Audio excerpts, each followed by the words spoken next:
Good afternoon, everyone. Buenas tardes. Welcome and thank you for tuning in to the California Citizens Redistricting Commission's Community of Interest, or COI for short, input meeting.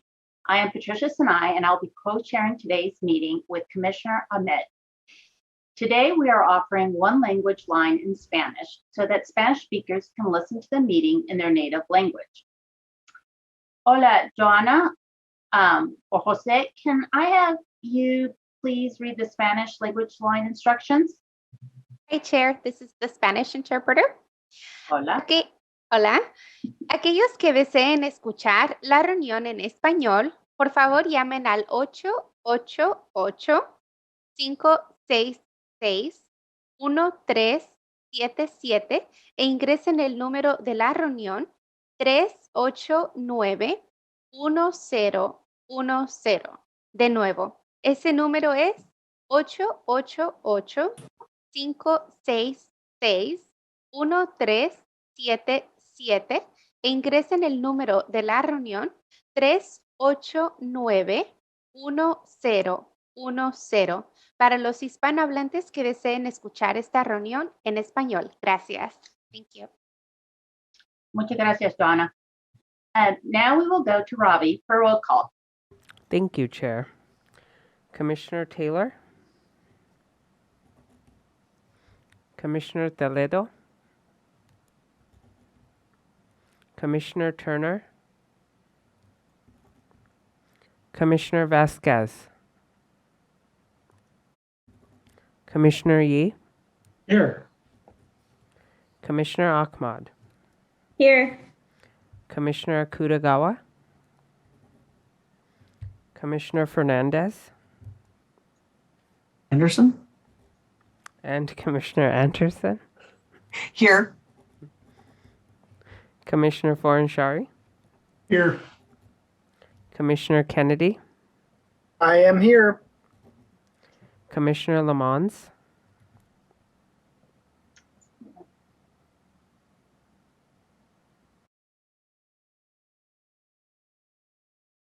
Commissioner Lamons?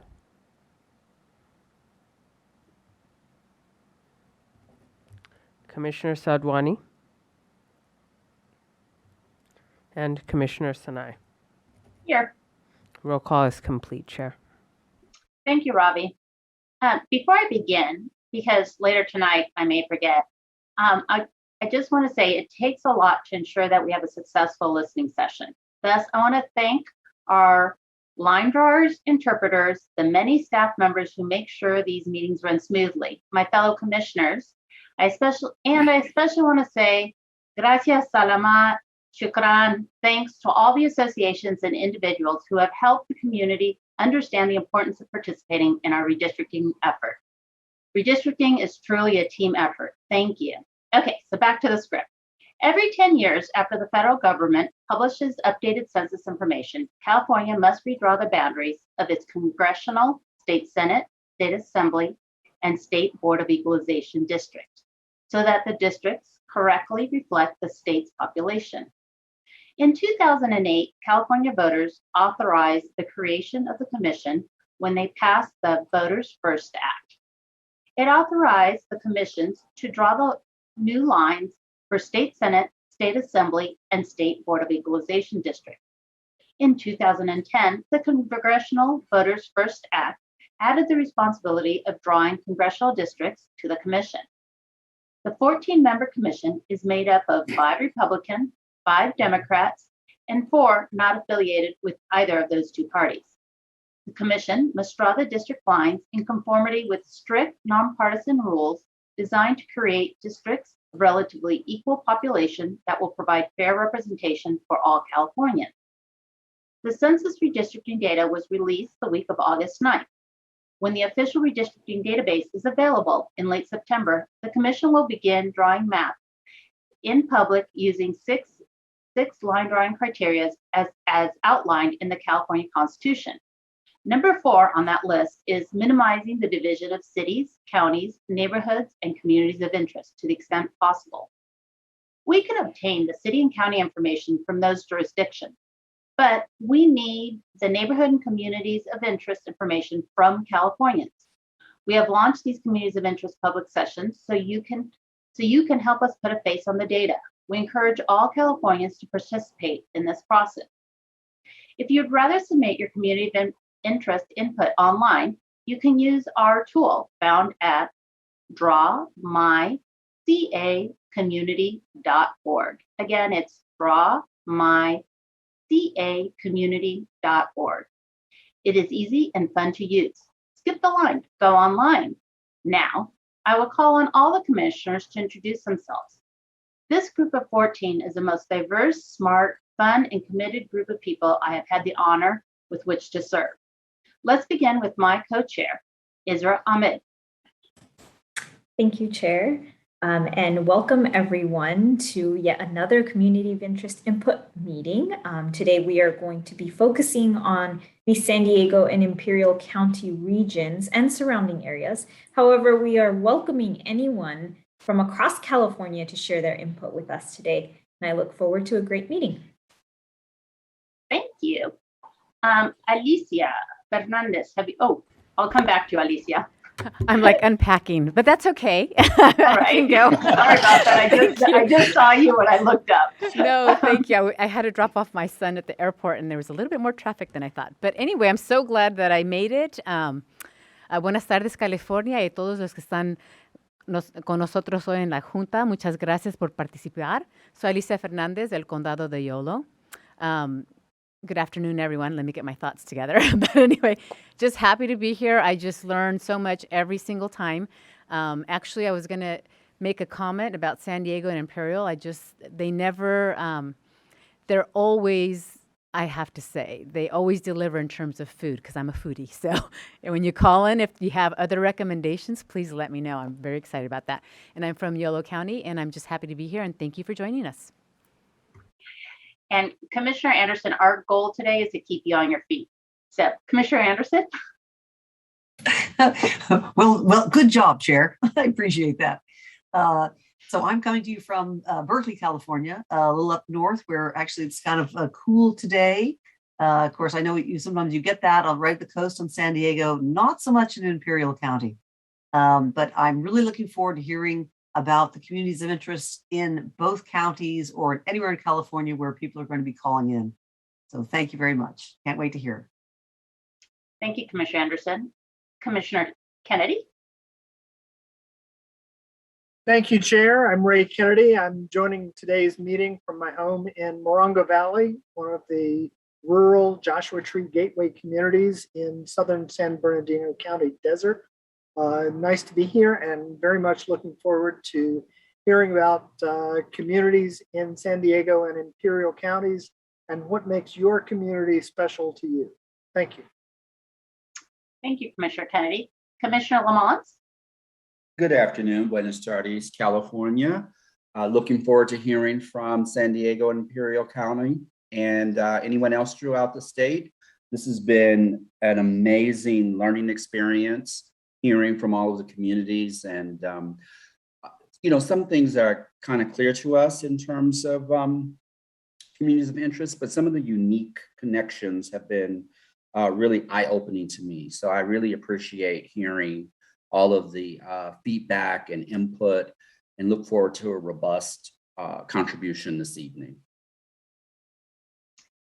Thank you, Commissioner Lamont. Commissioner Fernashari?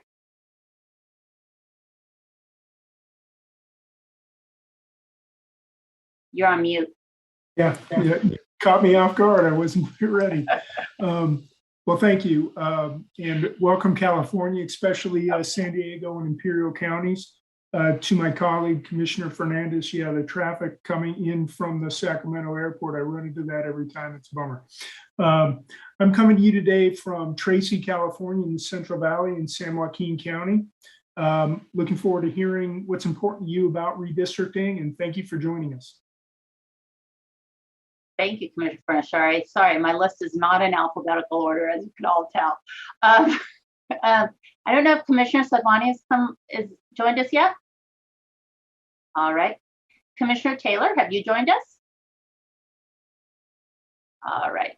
Commissioner Yee? Wow, that was not alphabetical. All good. I'm Russell Yee, and I'm here in my hometown of Oakland. Looking forward to hearing from our two southern border counties today. And I learned recently that Imperial County is actually the youngest county. It's over 100 years old, but it was the last of California's current counties to be formed. Looking forward to hearing from you today. Hello to my aunt and cousins in San Diego and my niece at Point Loma Nazarene University. Go Sea Lions! Thank you, Commissioner Yee. Commissioner Toledo? Thank you, Chair. I'm Pedro Toledo, and I'm coming to you from Petaluma, California, up in the North Bay of the Bay Area, San Francisco Bay Area. I'm looking forward to hearing all about your testimony today and all of the things that make you unique. Back to you, Chair. Thank you. Is there any commissioner I did not call that has popped in? Oh, that's me. Okay. Hi, Commissioner Sadwani. Hello, good afternoon, everyone. My apologies for being late. I'm Sarah Sadwani calling in from Los Angeles County and looking forward to hearing everyone's testimony this afternoon. Great. Thank you, everyone. To see our bios or for additional information on redistricting or to sign up for our emails, please visit our website at wedrawthelinesca.org. Like most of you, we are active on social media, so please follow the California Citizen Redistricting Commission on social media. You can find us on Facebook, Instagram, Twitter, LinkedIn, and YouTube. Our handle is at WeDrawTheLinesCA. Follow us on social media. Following us on social media is another way to get useful information about the redistricting process and any updates from us. Before we continue, can I have Johanna read the Spanish line instructions, please? Hi, Chair. This is the Spanish interpreter. Aquellos que deseen escuchar la reunión en español, llamen al 888-566-1377 e ingresen el número de la reunión 389-1010. De nuevo, el número que tiene que llamar es 888-566-1377 e ingresen el número de la reunión 389-1010 para los hispanohablantes que deseen escuchar la reunión en español. Gracias. Thank you. Muchas gracias. So a few housekeeping rules. This meeting is primarily for communities of interest testimonies focused on the Imperial Valley, San Diego County, and their surrounding area. However, anyone in California can call in to provide input. At the end of the meeting, we will take general public comment, those items not related to communities of interest. The Commission divided California into 11 zones to assist us in our outreach efforts only. These zones in no way are related to or reflective of redistricting lines or boundaries. Today, we are joined by our line drawing team, Haystack DNA, and Q2 Data and Research, who will be displaying the maps of the areas that attendees describe. Please start with the area you would like to discuss and be as specific as possible about the boundaries of where your community is located. It is our goal to find the area on the map you would like to discuss on the map prior to your testimony. If you are within the specific neighborhood of a large city, please mention it by name. Once we're able to locate your area, your time will begin. Attendees will not be able to share their screen. We're also joined today by our Spanish interpreters, Jose and Joanna, as well as Christian, our comment moderator, who will be introducing attendees when it's their turn to speak. When you join the meeting, please use the raise the hand button on the bottom of your screen to enter the queue. If you have registered for a time slot, we encourage you to call in during your appointed time slot. When it is your turn to speak, Christian, our comment moderator, will be identifying you by your assigned unique ID number. You will be reconnected to the session with the ability to enable your own video and/or audio. Registration is not required to participate in this public input meeting. The public has the option of calling in during the meeting to get into the queue to speak. If you do not have an appointment and wish to call in to provide public input, the number is 877-853-5247.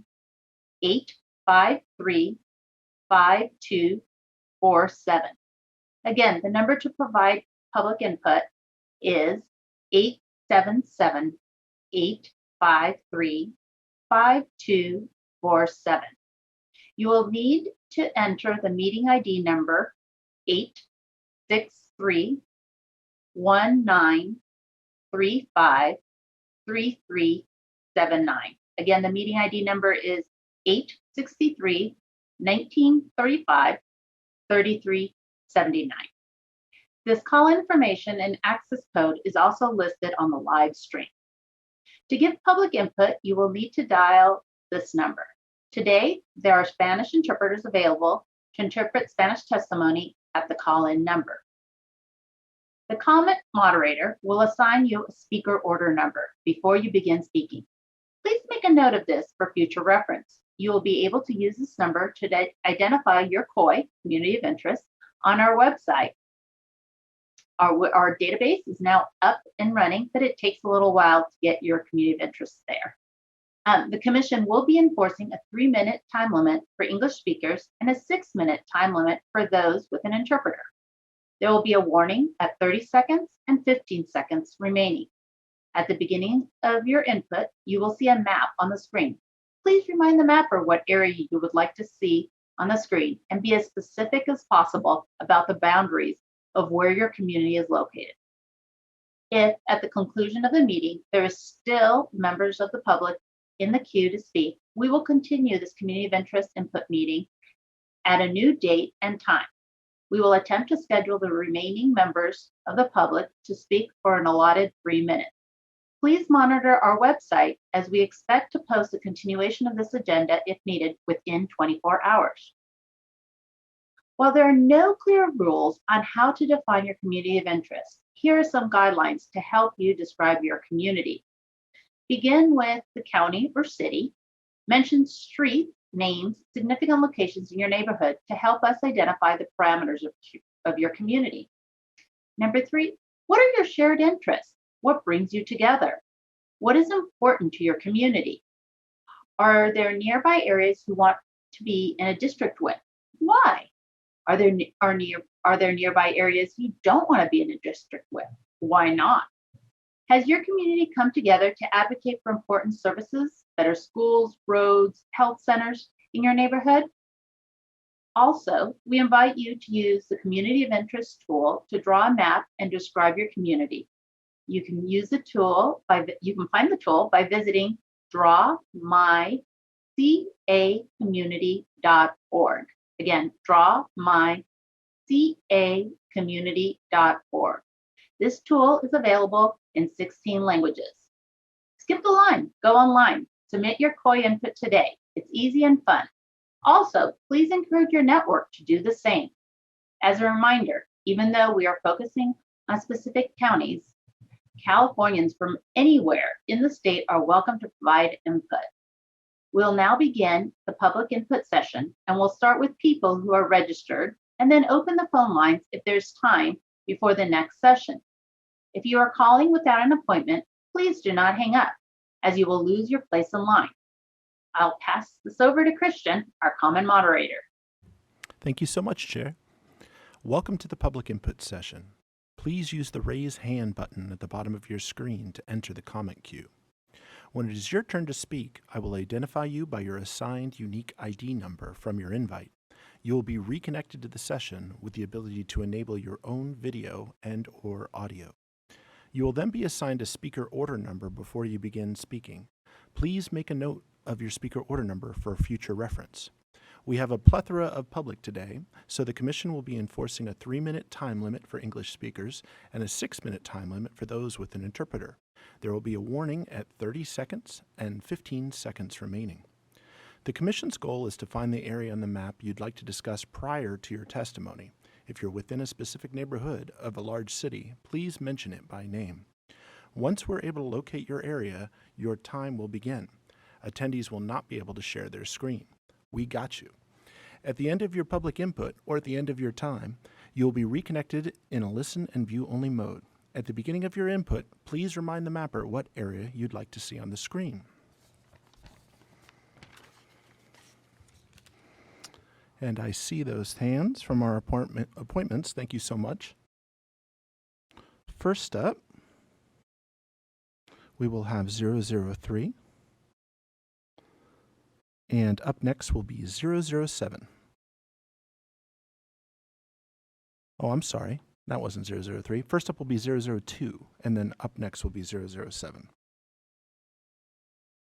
002, I will promote you now.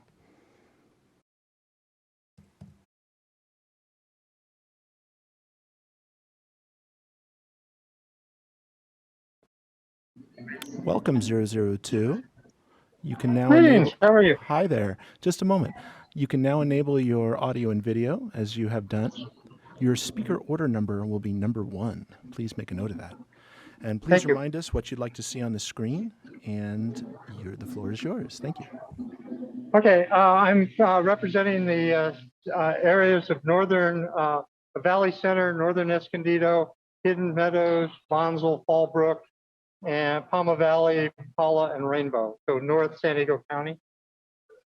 Thank you. Go ahead, please. Okay, good afternoon. I'm testifying today regarding the communities of Valley Center, Escondido, Hidden Meadows, Bonsall, Fallbrook, Palma Valley, Paula, and Rainbow. My name is Gina Roberts. I'm a board member and secretary of the Valley Center Fire Protection District. I also have the honor of serving as president of the Valley Center Western Days, Inc., which is responsible for presenting an annual parade and country fair in the community of Valley Center. Today, I'm testifying about how the issues surrounding wildfire prevention unite the rural communities of Valley Center, Escondido, Hidden Meadows, Fallbrook, Paula, Palma Valley, and Rainbow in a community of interest in inland North County, San Diego. Residents in our communities inland North San Diego County face the danger of wildfire almost on a daily basis. Our communities have historically banded together to fight and prevent wildfires across our region. Our inland communities are served by several fire districts that together comprise part of the San Diego Fire Authority, including Valley Center Fire Protection District, North County Fire Protection District for Bonsall, Fallbrook, and Deer Springs Fire Protection District, which covers the unincorporated areas northwest of the city of Escondido. Our communities must be kept together so our fire districts can continue to effectively collaborate together. Many wildfires are caused by vegetation overgrowth, as we've seen in Northern California. Valley Center and the other inland rural communities I previously mentioned are all located in chaparral and coastal sagebrush ecoregion, which is a very dry climate with lots of wooded brush plants. These conditions make our region very susceptible to wildfires. The county of San Diego has declared our many parts of our communities as very high fire hazard severity zones. These dangers are not faced to the same degree by communities living closer to the city of San Diego and the coast, such as San Marcos, Vista, and Oceanside. For this reason, it is imperative that Valley Center and surrounding communities of Fallbrook, Hidden Meadows, Paula, Palma Valley, Rainbow, and Escondido have a representative of the state legislature and Congress that is focused on these critical issues. And I thank you for your time, and I believe I made it within my 3 minutes. Thank you so much. Up next, we have 007. And after that, we will have 006.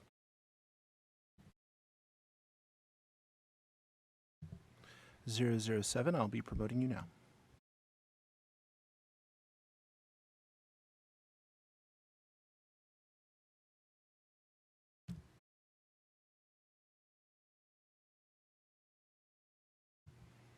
Welcome 007. You can now enable your audio and video in the lower left-hand corner of your screen.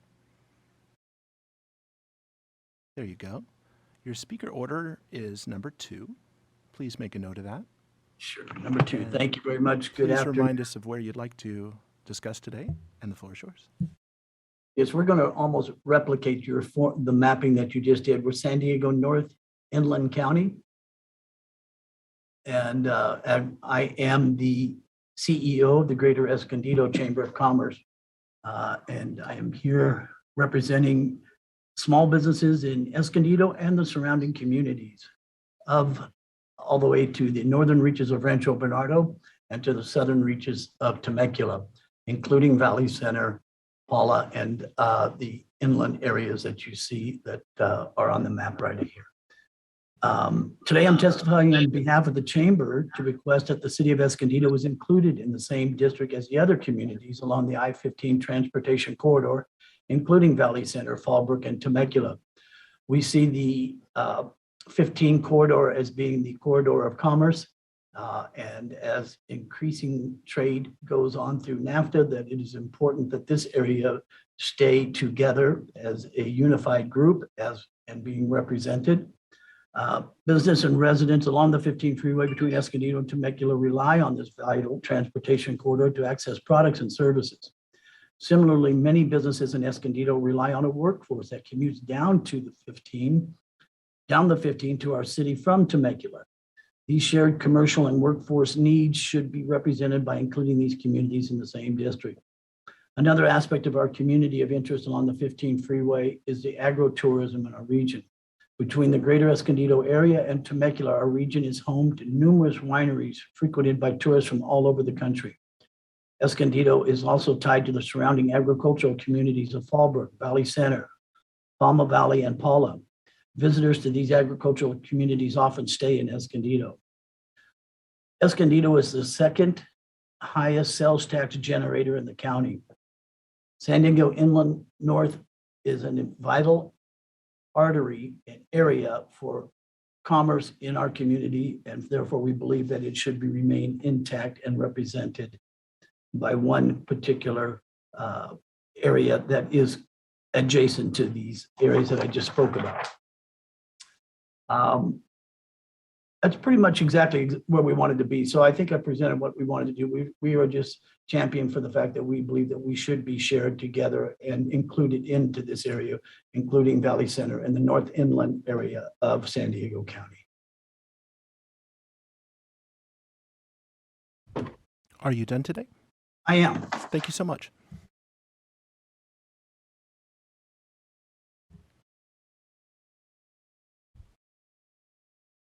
Thank you. Next up, we will have 006. And after them will be 005. 006, I'll be promoting you now.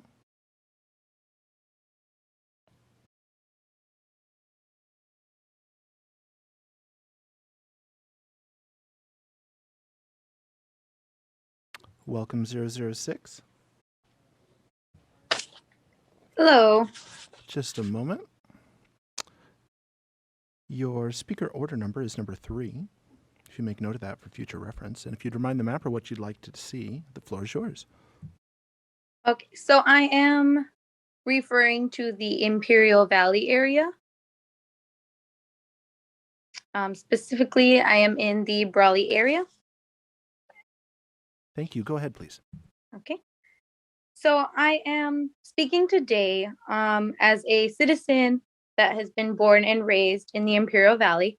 And I believe that it is in our district's best interest to remain in the same district as all the way up to the East Coachella Valley, up to where Salton City and Desert Shores are.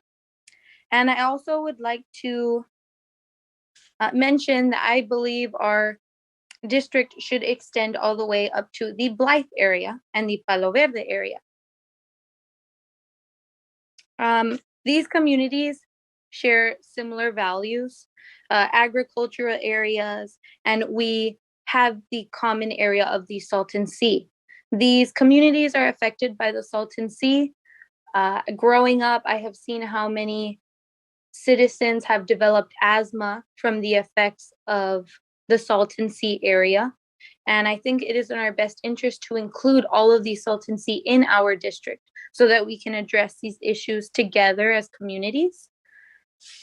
We also share the same issues of the possibility of the Salton Sea drying up and then affecting our health even further.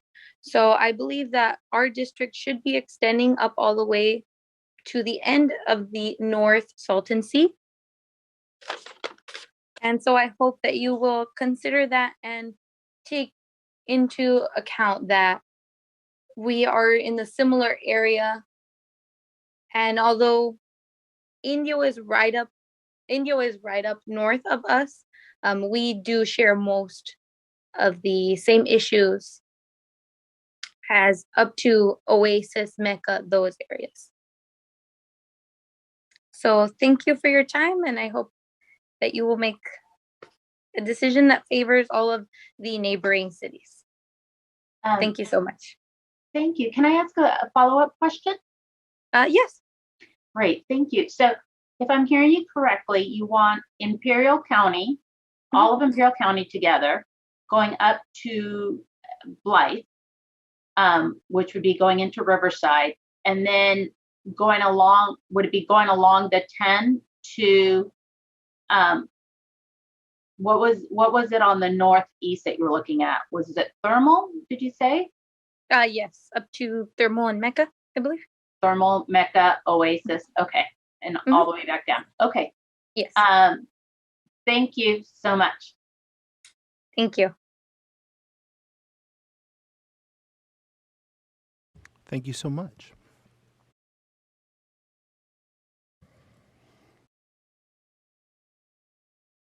Up next will be 005, and after that will be 003.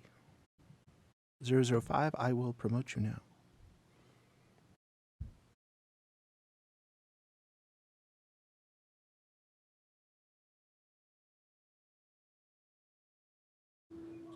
Hello. Hello, just a moment, 005. Okay.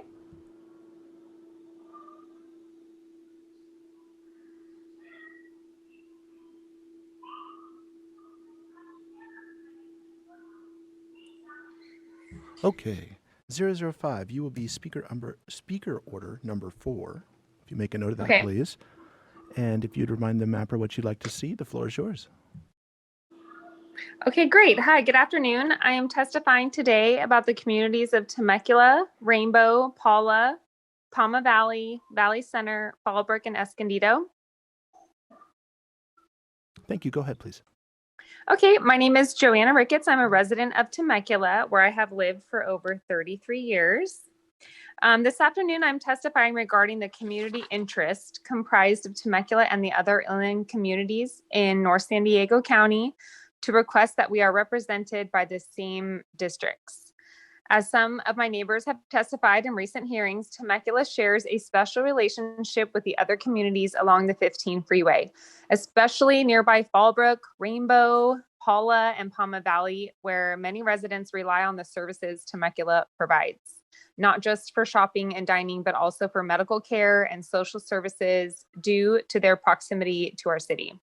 The Temecula Valley Hospital is part of the San Diego County Stroke Receiving Center and is much closer than San Diego for many rural communities living along the I-15 corridor. It is important that we maintain this critical service by keeping Temecula in the same district as our neighboring communities to the south. Temecula also shares a rural and agricultural character with our neighboring communities along the 15 freeway to our south.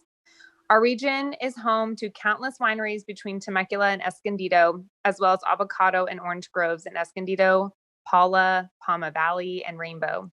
Each of our communities are a mix of suburban and rural neighborhoods, and we prioritize protecting our agricultural lands and our rural identity when it comes to development and housing. For these reasons, I'm requesting that Temecula is kept in the same district as Paula, Palma Valley, Valley Center, Fallbrook, and Escondido. Thank you so much. Thank you.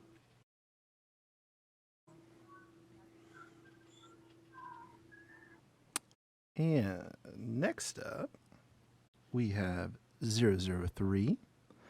And after that, we will go to caller 0981, who is 008. And then after that, we'll be going to callers, as we don't have any other appointments logged in. But first, we will hear from 003. And then after that, 008. 003, I'll promote you now.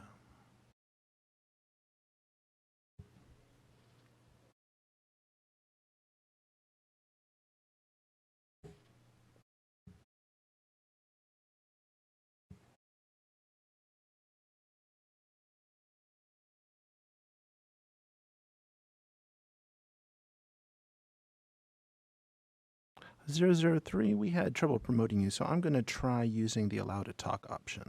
Let's try that. 003, you can your microphone in the lower left-hand corner of you got it there. Welcome. Okay. Your speaker order number will be number 5. You make a note of that, please. And if you'd remind the mapper what you'd like to see, the floor is yours. All righty. Rancho Cucamonga in San Bernardino County. And I'm going to be talking about the, near the, just south of Lytle Creek right there. And the San Bernardino National Forest is just north of Rancho Cucamonga and Upland and Fontana, actually. And yes, you're circling the area right now. And currently it belongs to District 8, which is north up into Victorville and Hesperia, but primarily the San Bernardino National Forest is really serviced by the communities in Rancho Cucamonga, Rialto, and Fontana and Upland. And we have access to Mount Baldy and to Lytle Creek, and we provide services. We're directly impacted by the flood control districts and the fire districts, and a lot of the hiking trails start in these communities, and 30% of our water is provided from the San Gabriel mountain range, which is directly north of our communities. It would be to our interest to have that all within currently what's considered District CD 31 instead of CD 8, which is north of, and they really have no interest in those areas and aren't really impacted by what goes on there.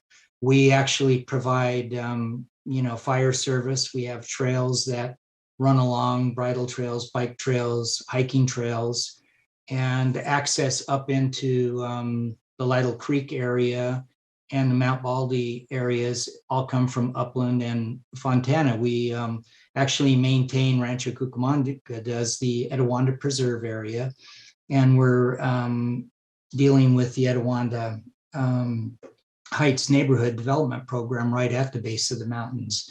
And right now, what we're looking at is getting a congressional representation instead of out up in the northern desert area, down in the valley area in the Inland Empire where we live, to actually manage our interests there. And since we do get, like I say, 30% of our water, and we do actually provide fire service and 30 seconds. Okay, and flood control there, it would be an effective way to manage it, to make it part of currently CD 31. And so 15. It's something that I hope you guys look at, and when you redistrict it falls within those boundaries. Sincerely, my name's Mark Rush, and I'm a resident of Rancho Cucamonga. Thank you very much. Thank you so much. All right, we will now be going to caller 008. And I'd like to invite those that have called in to press *9. Please press *9 to raise your hand to enter the comment queue if you have not done so already. If you already have, we see your hand. Thank you so much. All right, up next is going to be 008. And then after that, we will have caller 3585.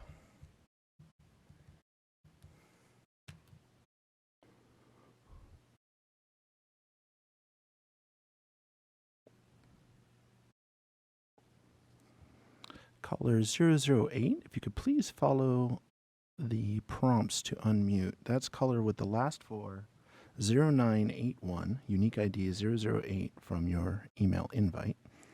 If you could please press *6 to unmute. There you go. Thank you very much. My name is Lori Stone, Just and a I am a moment, city just council. a moment, Lori. Your speaker order number is number 6. If you could please make a note of that. And please remind us what you'd like to see on the screen. The floor is yours. The floor is mine, sir? The floor is yours. Yes, please go ahead. Okay. All right. Thank you so much.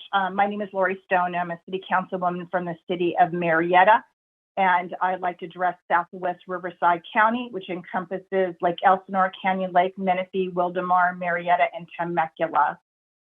In the Southwest Riverside County, the communities have a rich history of agriculture, and still today is considered the largest agricultural area in Riverside County. Today, the area continues to farm citrus, row crop, host of growing wine region, and one of the strongest in the state of California. The number of families commute outside of the area to job centers in San Diego County, Los Angeles, and Orange counties. The families have chosen to live in this region, have traded larger homes, safer communities, and strong academic programs in local schools for longer commutes. The communities also share similarities in housing types, schools, and the fact that most of the communities are experiencing the challenges that come with rapid growth. The families that reside in the defined area share a similar medium income, medium home price, educational level, community healthcare network, and community services that need to support their families. The communities faces challenges of water supply, stress on local and arterial road network, and overcrowding of school facilities. It is important that these communities continue to share the same representative who's able to bridge all these communities to address the concerns that come with the high growth region. That concludes my comments. Thank you. Thank you so much.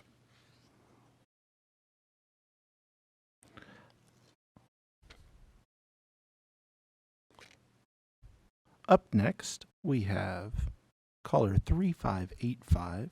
That's last four digits, 3585. And after them will be caller 1138.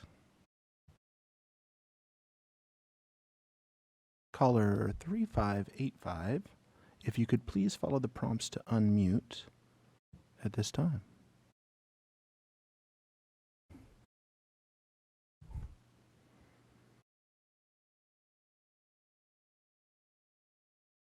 Caller 3585. Oh, perfect. Hi there, you are unmuted. We can hear you. Sorry about that. No problem.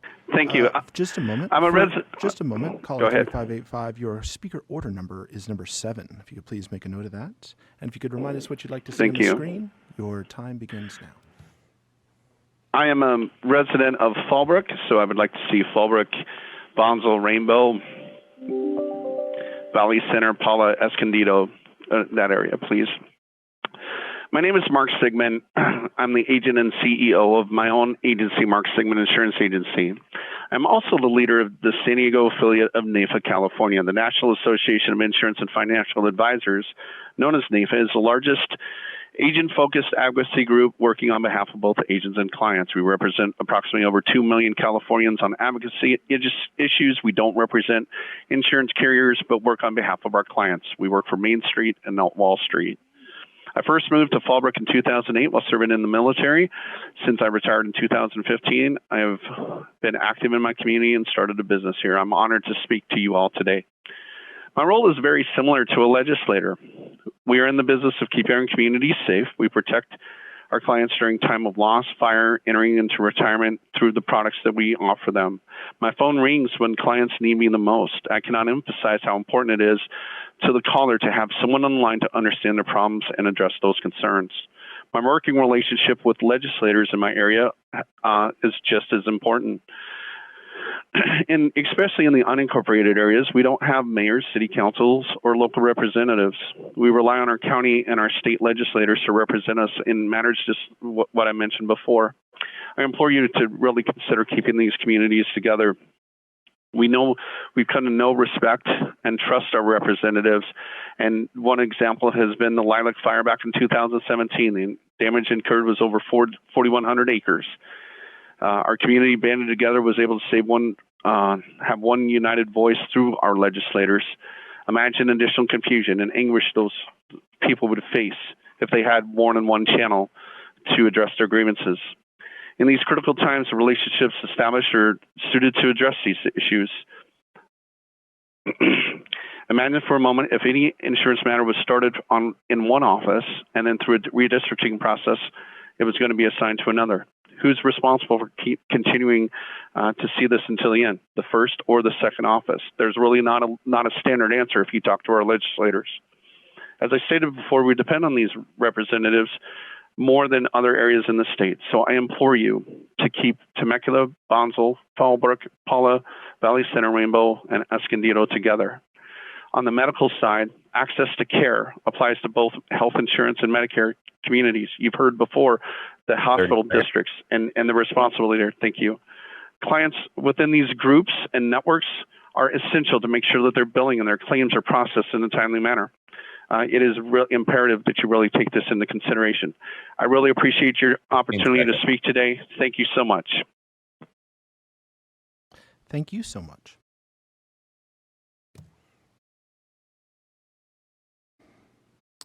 Up next will be caller 1138, and after them will be caller 8495.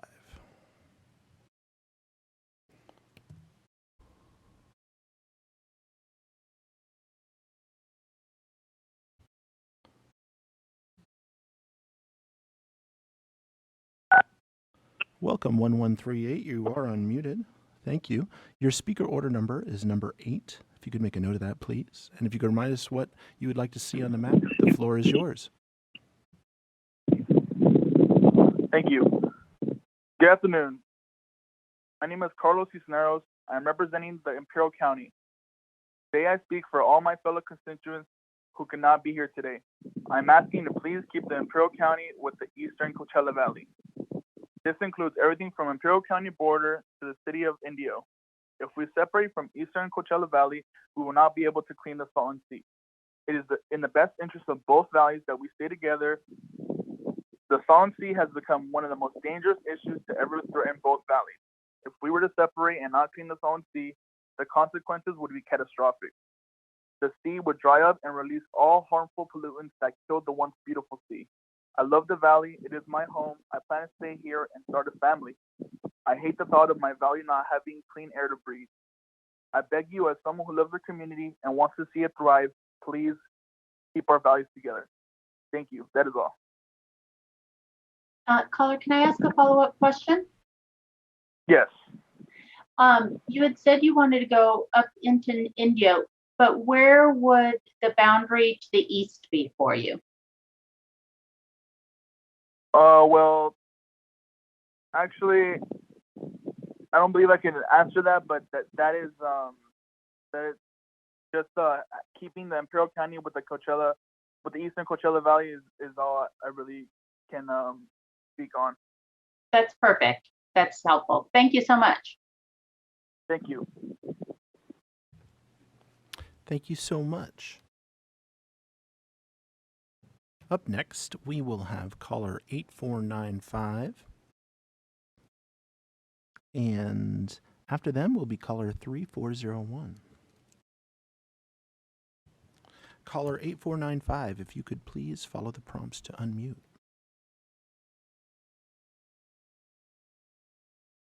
Can you guys hear me? Hello. Hello, hi, my name is Rahma Abdi. I'm Hello, a community organizer with just a moment, caller. Just a moment. Your speaker order number is number 9. If you could please make a note of that. And if you could let us know what you'd like to see on the map, the floor is yours. I'm calling from City Heights. My name is Rahma Abdi. I'm a community organizer with PANA, calling from the neighborhood of City Heights, which is a rich refugee hub, has been coined as Little Somalia. Our community has shared language, cultural practice, food, common goals for our children and families as English learners. For many years, our community have been paid tax, have been contributed to the economic and cultural vibrancy of City Heights. However, we lack representation due to the ways in our, which is due in the ways of our community are split between the 79th and 80th Assembly District.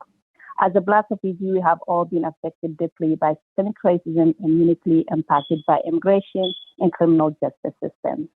And it is very important for our voice to be heard and unified, to have representation in politics and have someone who has our community best interest in mind, which is why it's so important for our community to stay together and in a one of community, which is why our community very important for us to stay together and draw the map that accurately represent us. Thank you. Ma'am, may I ask a follow-up question? Sure. What are the how do you define City Heights? What are the boundaries for City Heights? So the City Heights, between El Cajon Boulevard to the north, and then 54th Street to the east, and 85 to the west, and also Home Avenue, the south. And then the City Heights Towers as well, Colina Park and Community College, Mid-City Adult Learning Center, and 50th Street and University. That's the Somali community where the cultural space worship central, like we have the mosque and everything. Great. Thank you so much for those specifications. Thank you so much. Up next, we will have caller 3401, and after them will be caller 9329. Caller 3401, if you could please follow the prompts to unmute.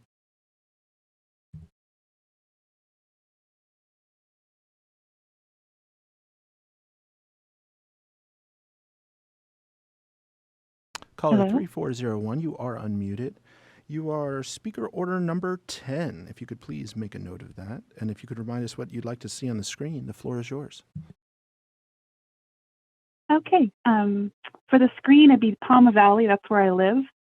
And I'm right by Palomar Mountain, Paula, Valley Center, Temecula, Thank you. Fallbrook, and Bonsall. Thank you so much. We see that now. Please go ahead. So my name is Kimberly Mead, and I just told you I live in Palma Valley. I'm at the base of Palomar Mountain. I have a seat on the Palma Valley Planning Sponsor Group, and I'm a small business owner out here. My property is surrounded by the La Jolla Indian Reservation and also a smaller sub-community called Cuca Ranch. Out here, it's all very rural, and it's in a bigger picture community that includes, Valley Center, Temecula, Rainbow, Fallbrook, Bonsall, and also Escondido. It's important to me that many of these rural areas out here are grouped together into one district because we have like a special set of issues and needs out here in these rural areas. And it's important that we have representatives that can understand our unique needs when it comes to law enforcement and, more importantly, fire protection, which is a huge deal out here. And also living out here in Palma Valley, like a lot of us, we shop in Temecula. Sometimes I go down and shop in Escondido. So I just kind of feel like, after living here all these years, that, from Escondido all the way up to Temecula and all those cities in between, we're all kind of one community. And it's just nice to have representatives that understand it because it's very different in the rural areas from the cities. And with the fire issues is my biggest deal. I want us all to stay together. That's all. Thank you so much. Up next, we will have caller 9329, and after them will be caller 3401. Caller 9329, if you could please follow the prompts to unmute.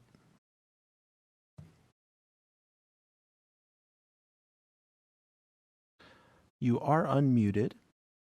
Your speaker order number will be number 11, if you could please make a note of that.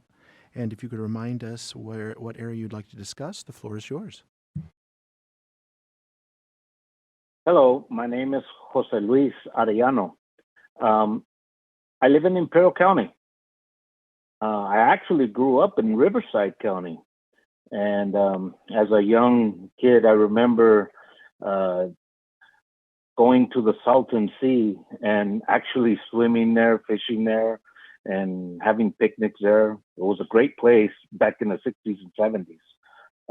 One of the things that we see here in Imperial County is the fact that that Salton Sea is drying up, the shoreline is declining, and the dust that is picked up is causing asthma, and no telling what else it's causing out here. Time will only tell us what's really going on with this type of catastrophic infestation of this dust, this pollution that is in the air. And of course, depending on which direction the wind is blowing, it's going to contaminate maybe the Coachella Valley, maybe the Imperial County, and taken, further deep inland. You never know. However, I'm not looking to have this place to become a recreational area, but I am really concerned about the health issues that may arise from the Salton Sea. And to keep the district as is one step, but to maybe even let it grow, to get more people involved, to get more legislators involved, to get more representation in this area, to keep this from becoming a catastrophe is something that we could probably focus on for this district. There is a constant decline in that shoreline, like I said. However, there's more to that in Imperial County.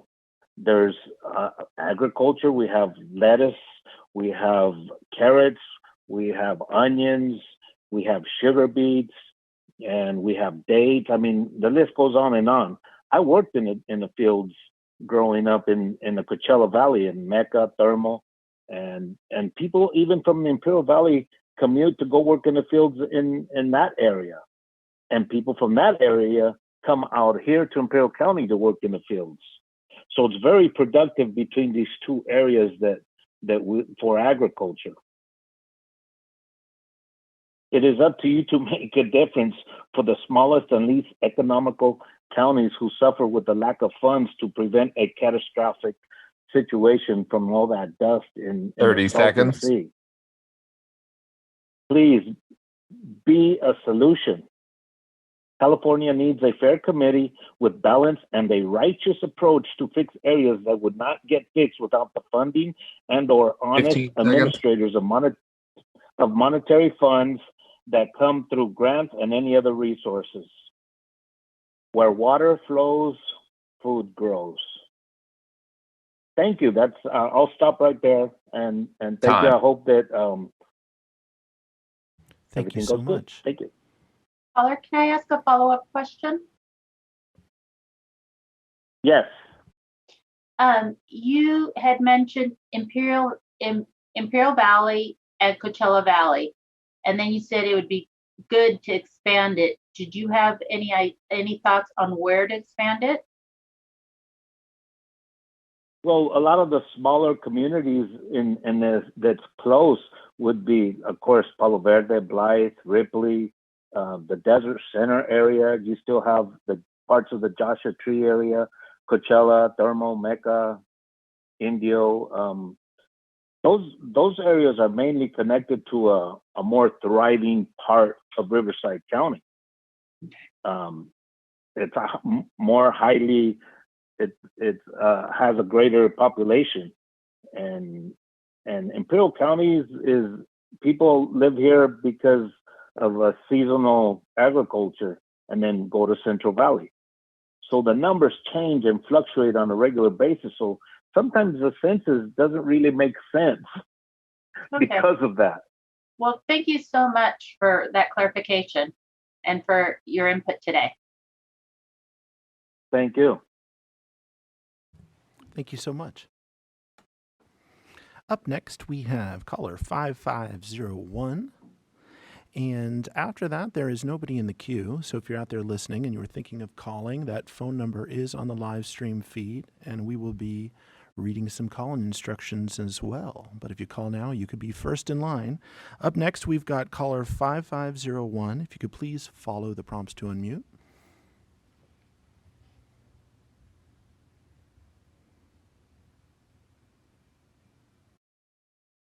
Caller 5501, you are unmuted. Your speaker order number is number 12. If you could please make a note of that for future reference.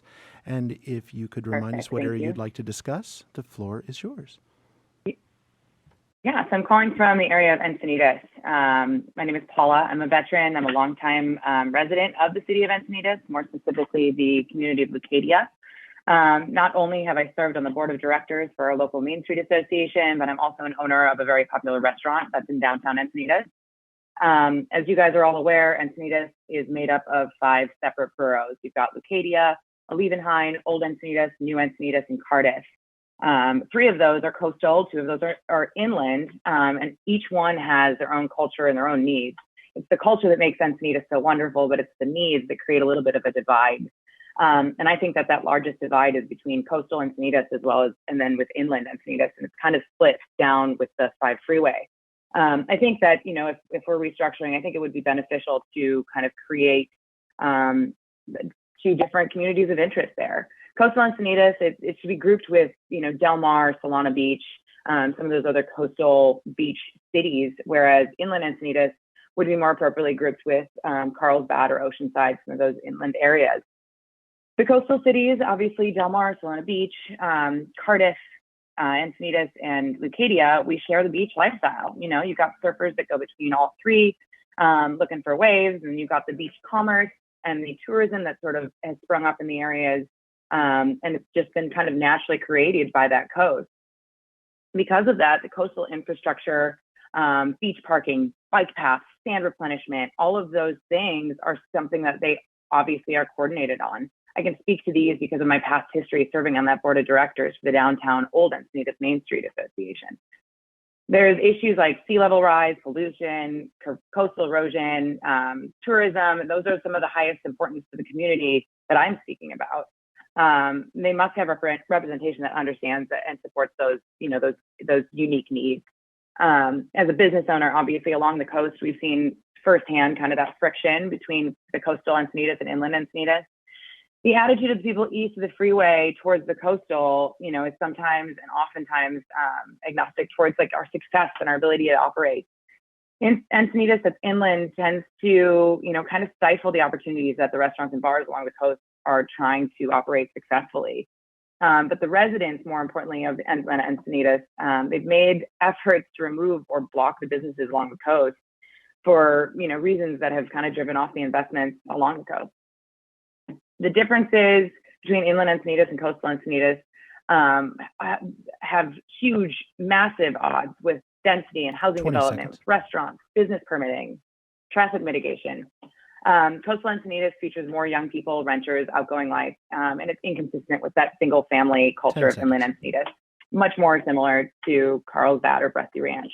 So I'd like to ask the committee to treat coastal Encinitas and the community with Del Mar, Solana Beach, and inland, You are at time. Chair, did you have some additional questions for the caller? No? No, thanks. Thank you so much.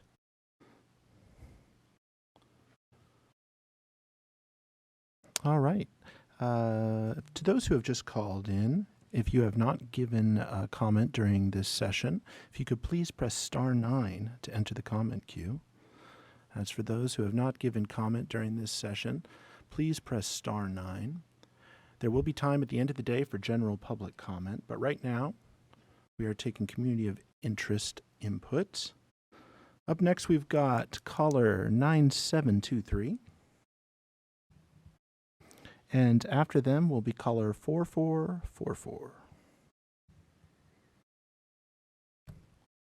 Caller 9723, if you could follow the prompts to unmute, please.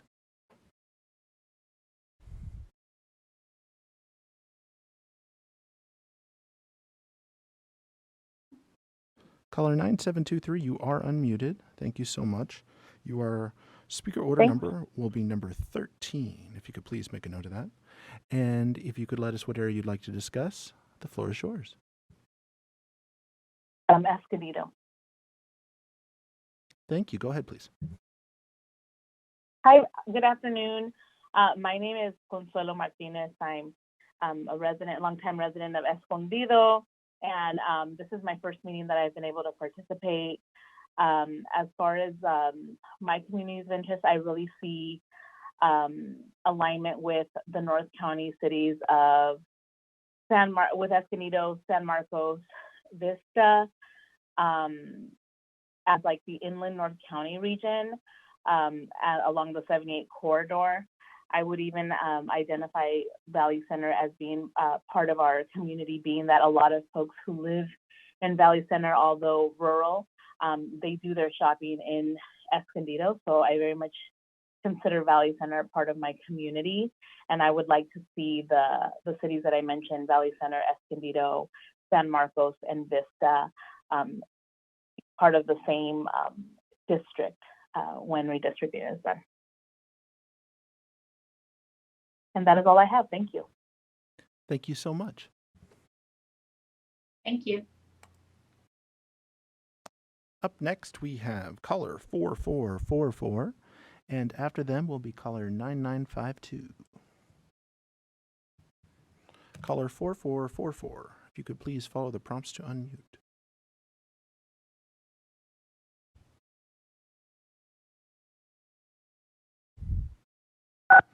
Caller 4444, you are unmuted. Thank you. Your speaker order number will be number 14. If you could please make a note. And if you could let us know what area you would like to discuss, the floor is yours. Hamul is a community of interest. I grew up in East County, and Hamul is currently at a place in SD 40 and doesn't get the same treatment in the congressional plan, which stretches from San Diego to Imperial County, as Hamul is included in the East County District Plan. Related, and while Hamul is between Imperial and urban San Diego as the crow flies, it doesn't really have anything to do with either. The closest communities are in the East County, where it's connected to Spring Valley by Highway 94 and Rancho San Diego by North Highway 54. It's a community that predominantly fits better with East County than the two other communities mentioned, and that the commission put together in 2011 to create the voting rights seat. I'd also note that Hamul shares education districts with East County cities, not Imperial County or San Diego City. It shares Grossmont High School Union School District with El Cajon, La Mesa, Alpine, and other East County communities, as well as the Grossmont Cuyamaca Community College District with La Mesa, El Cajon, Santee, and other East County districts. And its public safety programs are also linked to San Diego County, not Imperial County or San Diego City. So like surrounding communities, Hamul is served by the San Diego Sheriff's Office, not the City Police or Department of Imperial County Sheriff's Office. The fire protection efforts are also run through San Diego County. And that's all I have to say. Can I ask a follow-up question? Sure. How do you define East County? Is it at the line of the city of San Diego?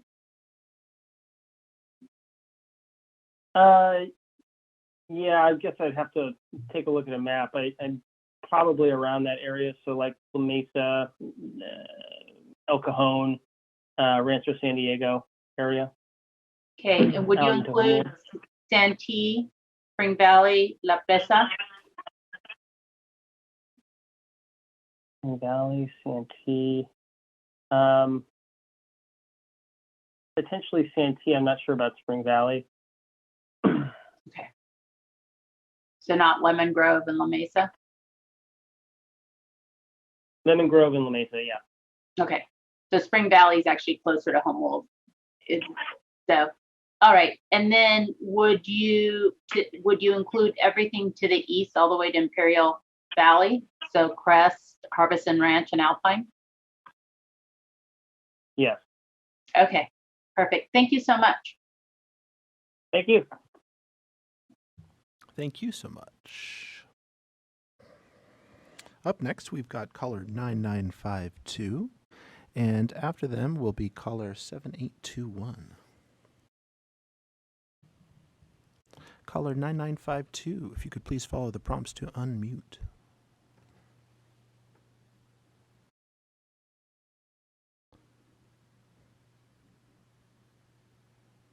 You are unmuted. Thank you. Your speaker order number will be number 15. If you could please make a note of that. And if you could let us know what area you'd like to discuss, the floor is yours. Yes, hi. This is Luis Olmedo. I am the executive director of Comité Cívico del Valle. Been working on social justice, environmental justice, public health issues, and many issues in the Imperial Valley for many years. I understand the importance of having representation in our region for many reasons, and believe that the Imperial Valley and the East Coachella Valley, and perhaps the Coachella Valley, but certainly the East Coachella Valley, have the most similarity. We understand the population is a big factor. We want to make sure that the 56th district remains intact. And couldn't say that we feel in our work, as I'm here speaking on behalf of Comité Cívico, that we have the same resemblance to San Diego. However, we understand that the fact that California does not give us a fair consideration when it comes to our daytime population or population that travels south or north and finds housing and so on, that we are kind of forced to go north. And we've seen that, if anything, we are more consistent with the district as is to San Diego, closest to the border, to wherever we make just the minimum bare numbers in terms of the Senate district. My understanding is we need to have about 1 million in population. Closest we can get to the border is probably going to be the most similar experience to the Imperial Coachella Valley area. And I'd like the Senate to be drawn between San Diego, well, first and foremost, Imperial, Coachella, and stretch out, a sliver, I suppose, into San Diego border. So that would be the boundaries based on the numbers. I hope that came across clear in what we're asking. Thank you so much. Gracias. Up next, we have caller 7821. And after that, if those who have called in would like to enter the comment queue, if you have not given comment during this session, please press *9 to raise your hand. But right now, we'll go to caller 7821. If you could please follow the prompts to unmute.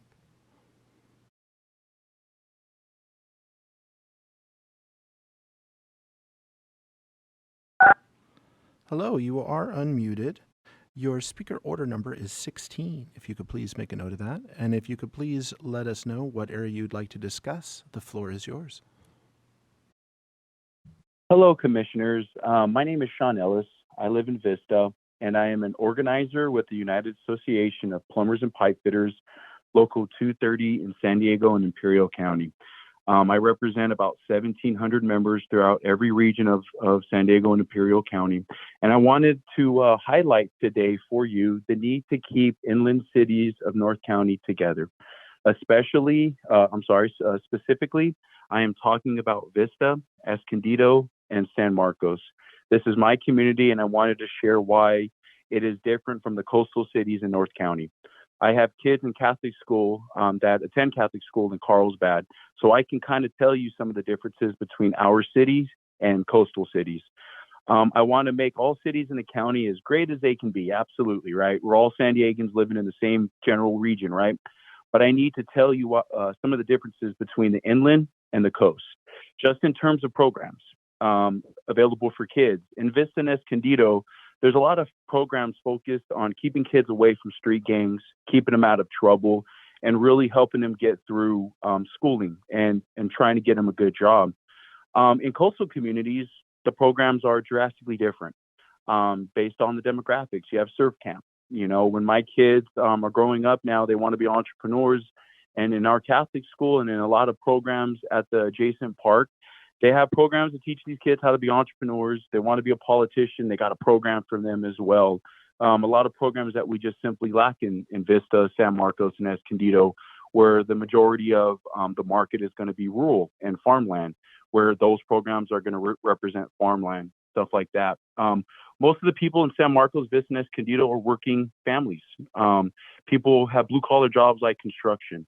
There's also a big farming presence out here because we have so many orchards, farms, and water is a real big issue for us, especially for those businesses.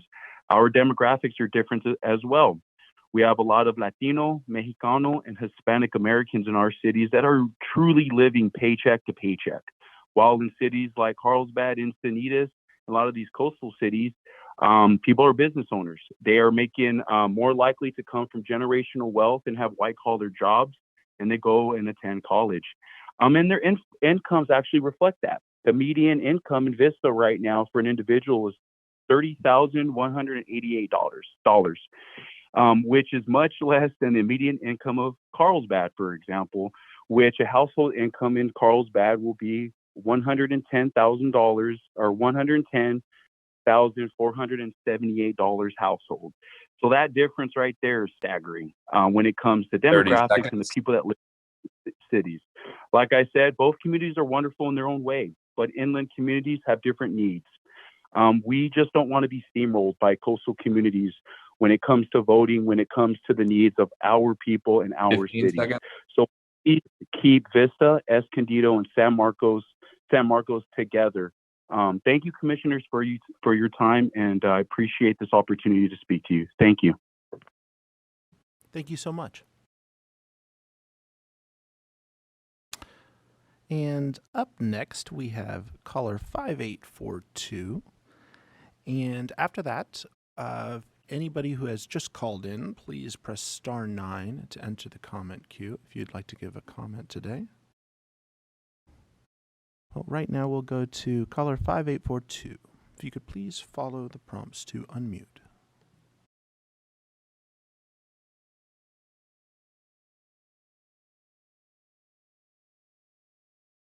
Caller 5842, you are unmuted. Thank you. Your speaker order number is 17. If you could please make a note of that. And if you could remind us what area you would like to discuss, the floor is yours. Yes, Imperial Valley, please, and Easter Coachella. Thank you. Go ahead, please. Hi, good afternoon. My name is Rosa Quintero. I'm a Hebrew resident from Imperial Valley. I'm here to ask you, CRC, to please keep our Imperial County and Easter Coachella Valley together to be able to work in one of the more interested problem that we have as a common with Easter Coachella and us, Imperial County, that is saltency, as you know, and we have a lot in common. I am a Imperial Valley resident since 1888, and as I've been growing up in this community, we, as a family of immigrants, knew all the problems that this area is sharing since they continue passing. For me, one of the most important things that we have to be together, it's because the Salton Sea cannot be completely clear only by the Imperial Valley, because we are sharing the Salton Sea. And as a mom of a 6-year-old with allergies and asthma, I'm completely I'm honestly worried about his future here in the valley. So if we divide this park, it's gonna be impossible to clear or make a decision for what's going to happen to Salton Sea. Also because, as you know, we share a lot of we work in most of the people work in Coachella, drive all over to Imperial Valley, and so on, vice versa. So it could be a good way to be together and have more in common. Thank you so much. Thank you. And for those calling in who have not given comment today, if you'd like to give comment, please press *9. This will raise your hand for the comment moderator.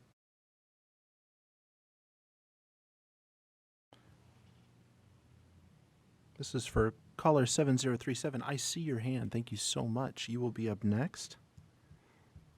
Please follow the prompts to unmute.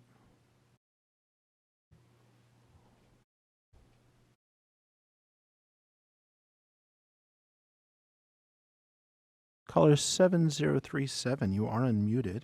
You will be speaker order number 18, if you could please make a note of that. And if you could remind us if you could tell us what area you'd like to discuss, the floor is yours. Sure. So I live in National City in South San Diego County. Thank you. Go ahead, please. Okay. Well, hello, everyone. My name is Aida Castañeda, and I'm a resident of National City in South San Diego County. I'm calling today to urge you, the Commission, to respect the working class community of interest by connecting National City with San Isidro, West Chula Vista, Greater Logan Heights, and City Heights. The voting rights of the Latino community should be underscored in the South Bay and Mid-City areas where majority of Latinos and Chicanos live. The Latino community has been historically marginalized, so we are empowered by our culture and activities that are very obviously unique to our culture.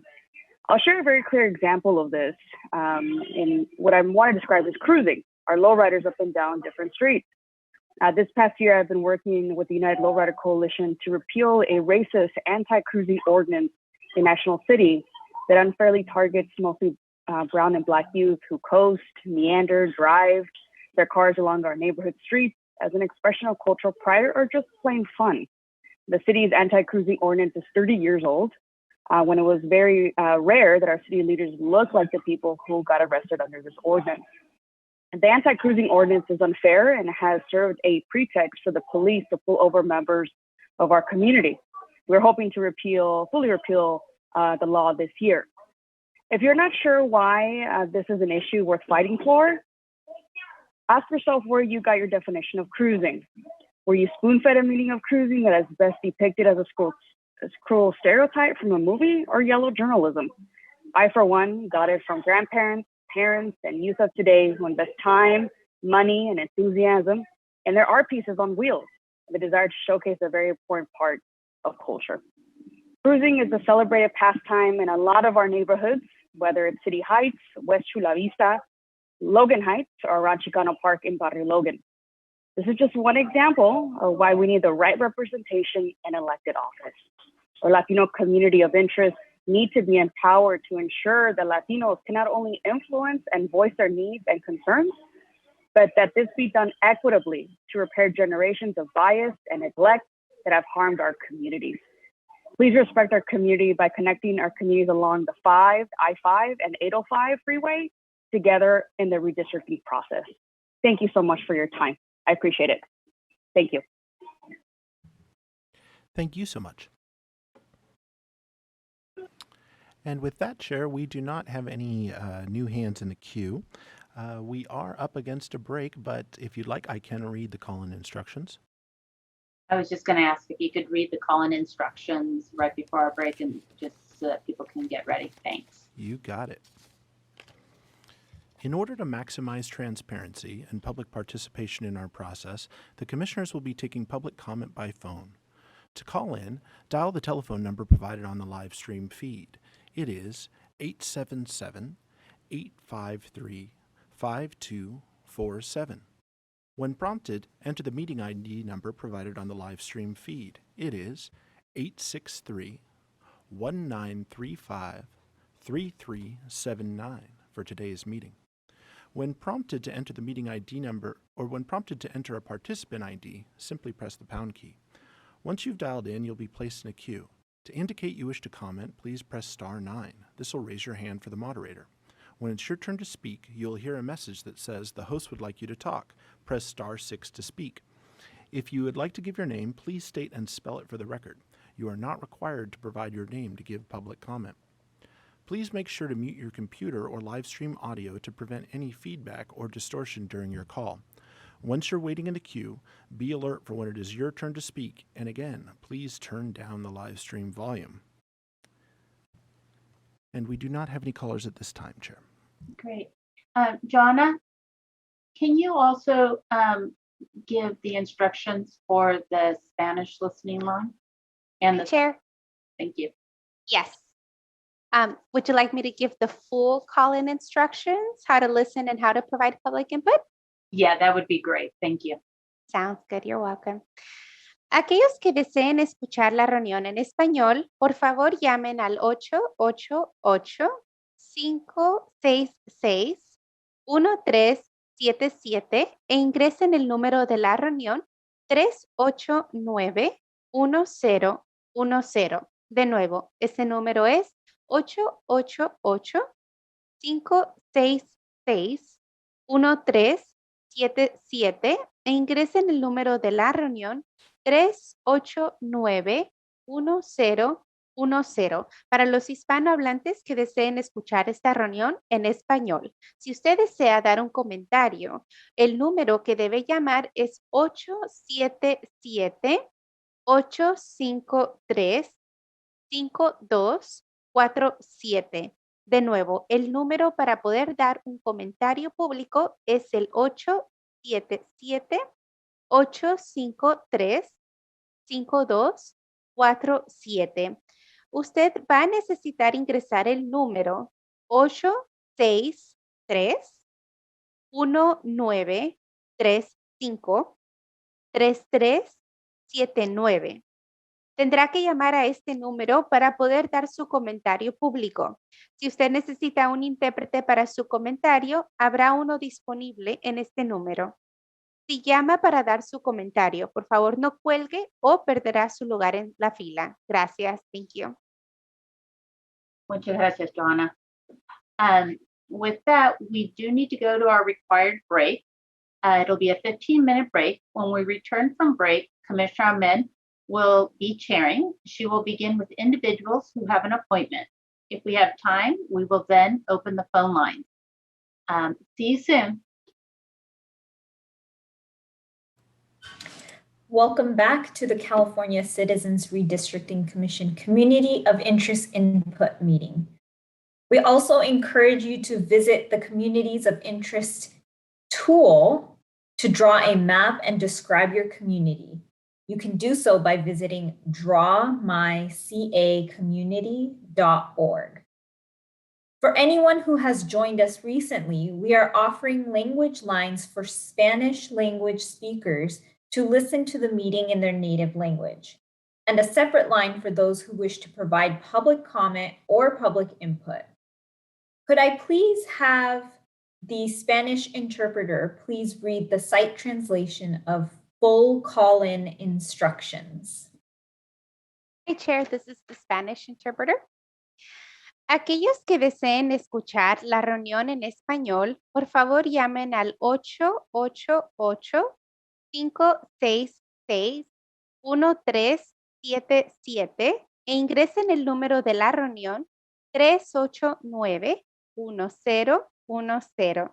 De nuevo, ese número es 888-566-1377 e ingresen el número de la reunión 389-1010 para los hispanohablantes que deseen escuchar esta reunión en español. Si usted desea dar un comentario público, el número que debe llamar es 877-853-5247. De nuevo, ese número para dar su comentario público es 877-853-5247. Necesitará ingresar el número 863-1935-3379. Tendrá que llamar a este nuevo número para poder dar su comentario público. Si usted necesita el servicio de un intérprete para dar su comentario, habrá uno disponible en este número. Si llama para dar su comentario público, no cuelgue o perderá su lugar en la fila. Gracias. Thank you. Thank you so much. And as a reminder, although we are focusing on specific counties, Californians from anywhere in the state are welcome to provide input. I will pass this over to Christian, our comment moderator for the day, to continue with public input. We will start with people who are registered and then open the phone lines if there is time before the next session. Thank you so much, Chair. Welcome to Public Input Session 2. Please use the raised hand button at the bottom of your screen to enter the comment queue. When it's your turn to speak, I will identify you by your assigned unique ID number from your invite. You'll be reconnected to the session with the ability to enable your own video and/or audio. You will then be assigned a speaker order number before you begin speaking. Please make a note of this speaker order number for future reference. The Commission will be enforcing a 3-minute time limit for English speakers and a 6-minute time limit for those with an interpreter. There will be a warning at 30 seconds and 15 seconds remaining. The Commission's goal is to find the area on the map you'd like to discuss prior to your testimony. If you're within a specific neighborhood of a large city, please mention it by name. Once we're able to locate your area, your time will begin. Attendees will not be able to share their screen. At the end of your public input or at the end of your time, you will be reconnected in a listen and view only mode. At the beginning of your input, please remind the mapper what area you'd like to see on the screen. And starting us off in this session will be unique ID number 009, and after them will be 012. 009, I will be promoting you now.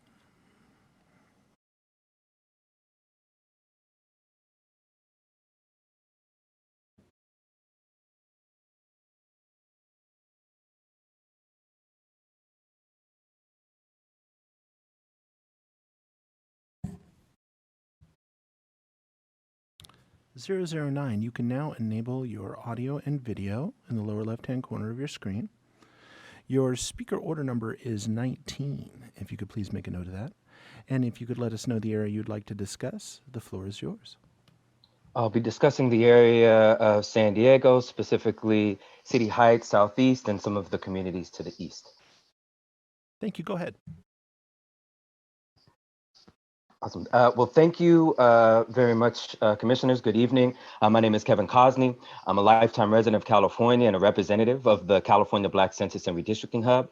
I'm calling in today to summarize and uplift the communities of interest that were identified by our coalition members and the community members that engaged in 10 community feedback sessions with 184 San Diego residents. Our coalition partners Alliance San Diego, Black American Political Association of California, Partnership for the Advancement of New Americans, and Pillars of the Community spent months engaging community members to hear how they define their communities and to identify the issues they found most prevalent. During each of these sessions, we also discussed the importance of the redistricting process, the impact it will have on future generations, and the importance of their input and involvement.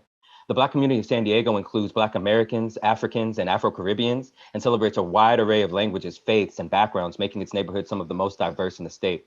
The Southeast and City Heights communities contain many well-known Black neighborhoods with deep histories, vibrant cultures, and shared values. Southeast is home to some of the most dense Black neighborhoods in San Diego, and City Heights is a diverse community that is home to many immigrant and refugees, including a strong and growing East African community that has been part of San Diego for over 30 years.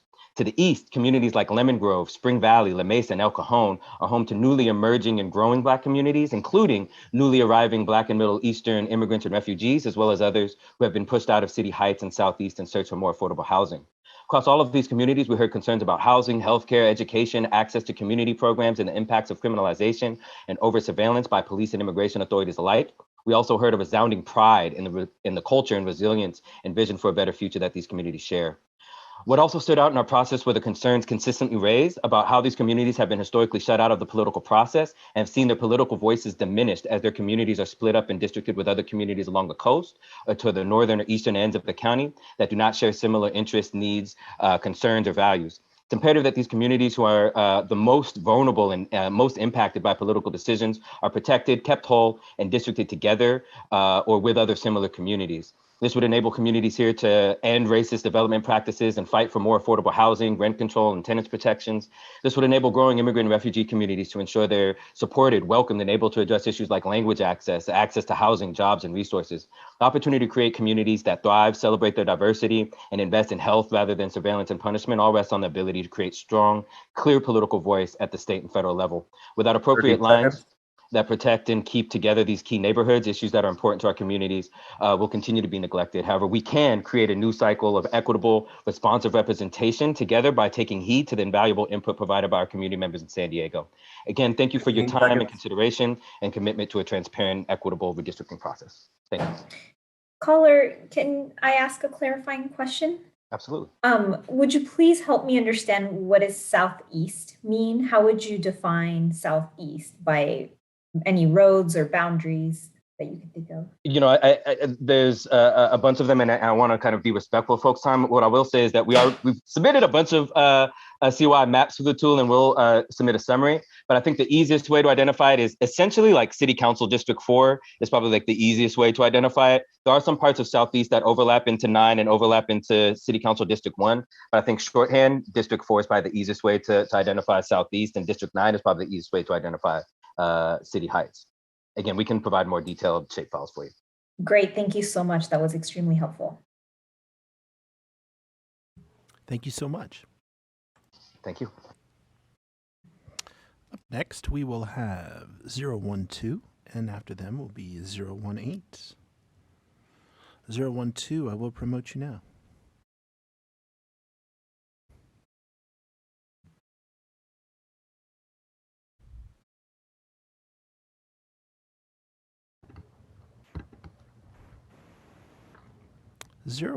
Welcome. Your speaker order number is number 20. If you'd make a note of that, please. And if you could remind us what area you'd like to discuss, the floor is yours. Thank you. I'll be discussing National City, City Heights, Chula Vista, and the Kearny Mesa Convoy area. Thank you. Go ahead. Hello, my name is Christina Manankil, and I am an organizer with Asian Solidarity Collective here in San Diego, California. I'll be speaking on behalf of ASC on the mentioned areas, National City, Chula Vista, City Heights, Kearny Mesa Convoy. ASC is a grassroots organization whose mission is to activate Asian American social justice consciousness, condemn anti-Blackness, and build Asian solidarity intersectionally with Black, Brown, and Indigenous folks, people with disabilities, queer and trans people of color, and all oppressed communities. Our work includes political education, community building, and collective action. We currently have 45 active members with a larger base of over 600 members throughout San Diego County, with 2.5 members who are South Asian, 26.3 who identify as East Asian, and 53.8 of our members who are Southeast Asians. ASC is a regional lead organization for the AAPI and AMESMA Redistricting Collaborative, and we hosted over three community workshops to educate the community about redistricting, obtain communities of interest information, and obtain community mapping priorities. The following orgs have participated in our workshops: Korean Organization of San Diego, Kuya Ate Mentorship Program, ASC, and Asian Business Association of San Diego. The AAPI and AMESMA communities in San Diego are diverse and face a variety of issues such as lack of equitable resources in social services, housing, education, healthcare, reproductive health, disability, and language justice. Many come from poor and working class families who struggle to afford rent and adequate living conditions. Many families are multi-generational and are refugees that take care of elders and young children. Youth in these communities fight for ending policing in schools and investing in providing equitable resources for mental health and distance learning that is disability justice centered. Mutual aid, food banks, community gardens, and exchanges, cultural and religious spaces are heavily relied on in order to thrive and have a sense of belonging and identity. Based on the data and the growth of the AAPI populations throughout San Diego, our communities share many cultural histories, traditions, shared life experiences. The AAPI restaurants, grocery stores, and cultural spaces serve as hubs for generations of families and provide communities with opportunities to gather together and build cross-racial solidarity and continue to strengthen communities.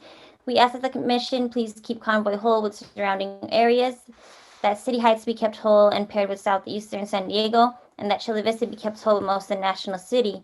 Based on these 30 shared seconds. social and political interests, we advocate to keep our AAPI communities together, as being in close proximity to each other is crucial to our survival and enables us to flourish and thrive. We would like to thank the Commission for your time. 15 seconds. Thank you. Thank you so much. Up next, we will have 018, and after them will be 013. 018, I will promote you now.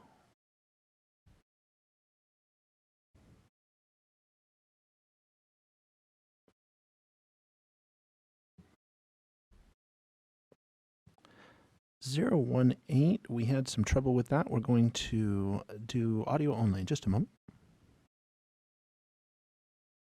Oh, it looks like, oh, there you are. 018, you can now unmute.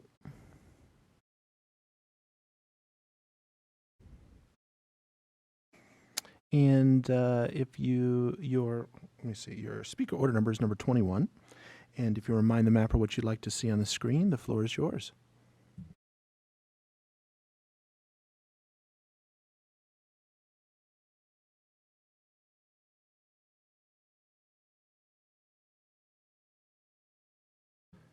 Zero 18, please follow the prompts to unmute.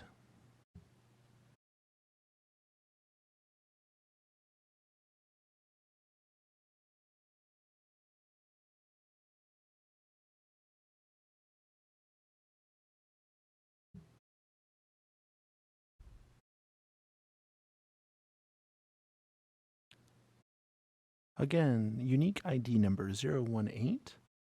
You can now unmute yourself. There may be a prompt in the middle of your screen to unmute, or you can unmute in the lower left-hand corner of your screen.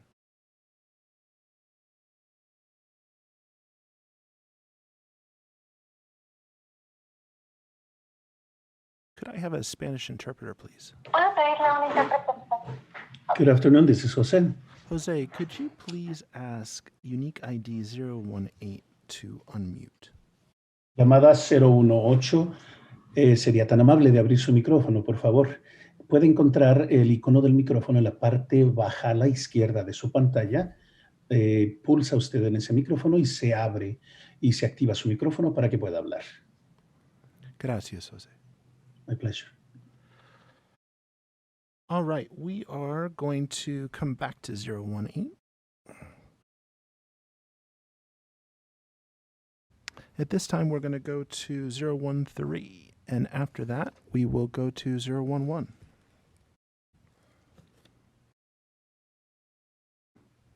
Zero 13, I'm going to promote you now.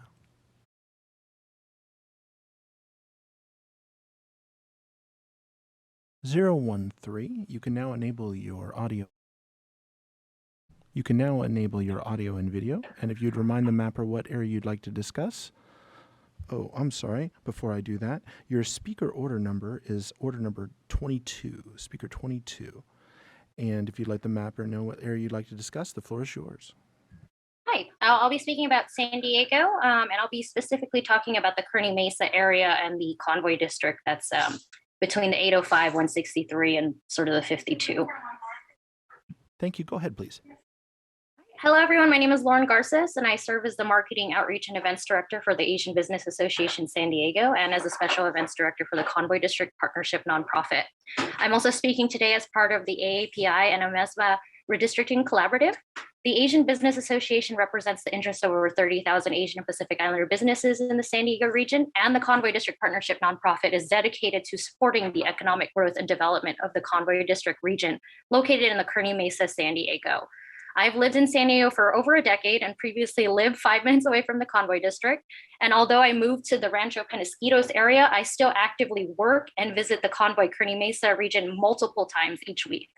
I've had the honor of coordinating annual events in the neighborhood, like the San Diego Night Market, which draws over 10,000 attendees in normal years, brings art to the region through box creations, mural box programs, and supported our diverse business owners in the region through advocacy and access to small business resources, which helped them remain open during the pandemic.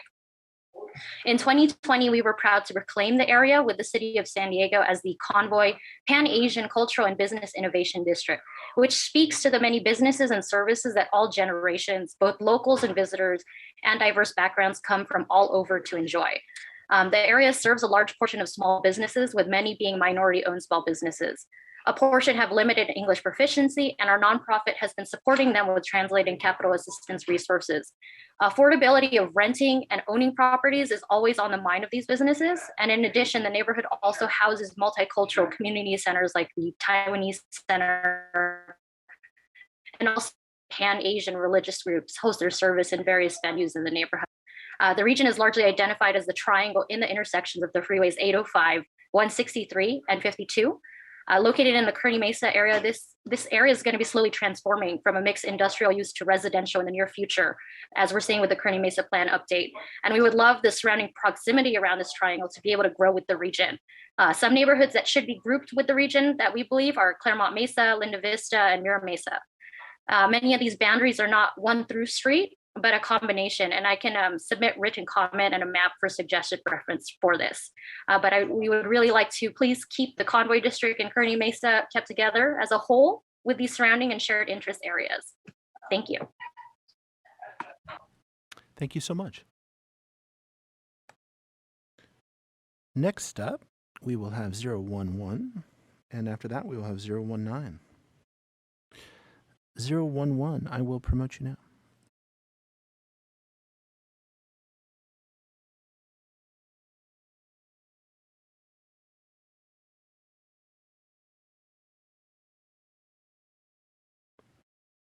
(011), you can now unmute and enable audio in the lower left-hand corner of your screen. Your speaker number is number 23, if you could please make note of that. And if you could please let the mapper know what you'd like to see on the screen, the floor is yours. Hi, yeah, I'd like to focus on the Chula Vista area, please. Thank you. Go ahead. Hi, good afternoon, commissioners. My name is May Case. My pronouns are she, her, hers, and I am a resident of San Diego County. I'm an organizer with Asian Solidarity Collective. One of our communities of interest is the city of Chula Vista, which lies in South County of San Diego. According to 2019 census data, the Asian American population in Chula Vista is the second largest ethnic group at 17.3%, following the Hispanic population of 45.9%. BIPOC communities make up a good portion of the population from Chula Vista's Old West Side, as well as the more affluent neighborhoods farther east through the communities of East Lake and Otay Ranch. The 2020 census data shows that of Chula Vista's residents that are foreign-born citizens, the top three most common birthplaces are Mexico, followed by the Philippines, and then China. You can see the pride of each culture, the small businesses that share the cuisine and other cultural elements of its diverse residents. My community also houses a significant number of immigrants and provides a large number of support to them to make up for ways in which the local and state government may come up short. I have been personally a resident of Chula Vista since March of 2020. My community of interest in Chula Vista is largely made up of the Filipinx community. The Catholic faith keeps this community of interest close together, which would indicate that family values are a strong driving force and a major consideration when voting. There is a large Filipinx community around the vicinity of Corpus Christi Catholic Church, which lies in the community of Bonita, as well as around Mater Dei Church and Academy further south in the Otay Ranch community. My immediate neighborhood is in the community of Otay Ranch, which is a newer subdivision that lies in the southeastern portion of the greater city of Chula Vista boundaries. I'm a block away from Mater Dei Catholic Church and Academy. We're about 1.5 miles west of Otay Ranch Mall on Birch Road, and about half a mile southeast of Otay Ranch High School. My broader community, the rest of the city of Chula Vista, stretches to the coast through what is known as Old Chula Vista. Olympic Parkway turns into Orange Avenue, which follows all the way to the coast where the J Street Marina sits. North of the State Route 54, the communities along the coast and west of Interstate 805 tend to be the more affluent, well-resourced communities, but south of the 54, the higher income homes are east of the 805, and the working class single and multifamily homes are west of the freeway. I asked the Commission to consider the new district boundaries in a way that will strengthen the voice of the Philam community of San Diego South County, which is currently split between the Assembly 79th and 80th Assembly 30 District. seconds. I ask the Commission to please keep the city of Chula Vista whole and within the same district as most of National City, with the exception of the dense Philam community northeast of 16th Street and D Avenue, which should be kept with the community of Paradise Hills in Southeast San Diego. Thank you. Thank you so much. Next up, we will have 019, and after them, we have 016. 019, I will be promoting you now.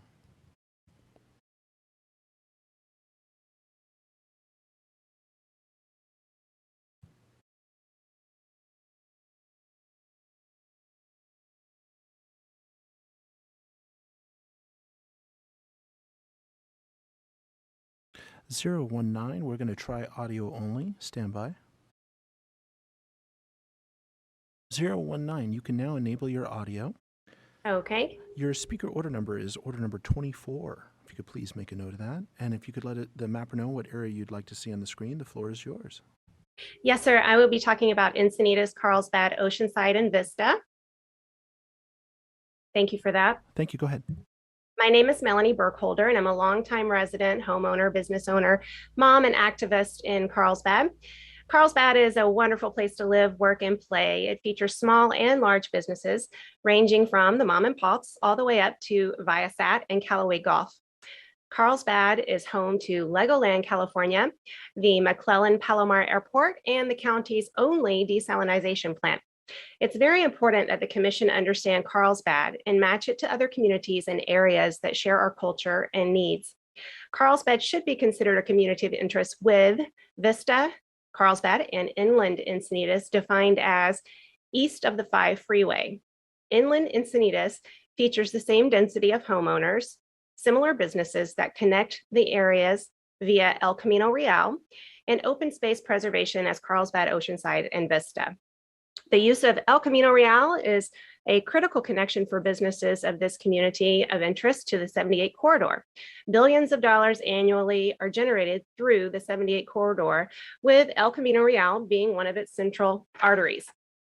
Our kids join the same sports leagues, attend many of the same schools, and play in the same parks. Furthermore, JC Golf Resorts has multiple golf courses in this community of interest, a sport made ever more important and popular as a safe way to maintain fitness and mental health during the pandemic. Coastal Encinitas, Del Mar, and Solano Beach have their own set of issues and needs and should be considered their own community of interest. Carlsbad, Oceanside, and Inland Encinitas often find themselves at odds over issues like density housing development, restaurant and business permitting, and traffic mitigation with respect to the coastal enclaves of Del Mar, Solano Beach, and Coastal Encinitas. For example, Coastal Encinitas features more young people, renters, and an outgoing life that is inconsistent with the more single-family culture of Inland Encinitas that is more similar to the areas of Carlsbad, like Bressie Ranch. Thank you. Thank you so much. Up next, we will have 016, and after that will be 015. 016, I will promote you now.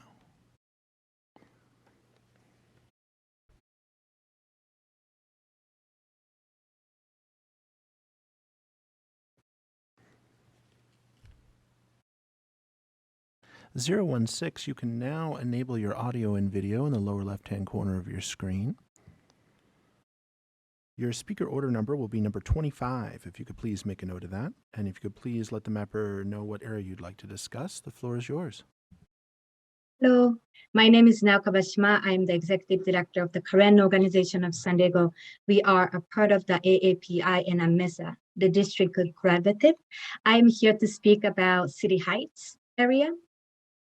Our office is located in the City Heights neighborhood of San Diego on the corner of the University Avenue and 54th Street.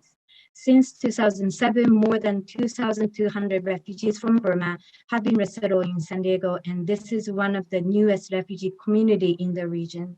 More than 90% of them live in City Heights within walking distance of our office. Each year, KOSD serves more than 800 individuals from Burma through direct services, including case management, employment services, and emergency response. At the same time, KOSD is a community space where refugees from Burma can explore and build their new home together through a strong community support system while maintaining their cultural heritage. We work with every Burmese ethnic community resettled here, including Karen, Karenni, Kachin, Shan, Ching, Burmese, and Rohingya. Most of them have spent decades in the isolation of refugee camps. Camps lack opportunity for education, employment, and skill development. As such, refugee families often arrive here with little more than clothing on their backs, with no formal educations, and with traumatic memories of human rights violation back in their country. 90% of the adult population has no or very limited English proficiency, and most of them didn't have opportunity to complete elementary education due to the long civil wars, which are still not over yet since 1948. They are among the most vulnerable and underserved community in San Diego, as most service providers lack the language capacity and cultural competence to work with these populations. 98% of our clients are very low or extremely low income residents based on the hard income limits of City of San Diego. I have been working with this community in City Heights since 2009, and I have witnessed many occasions that our community members from Burma didn't have any opportunity to share their voices just because their population is small.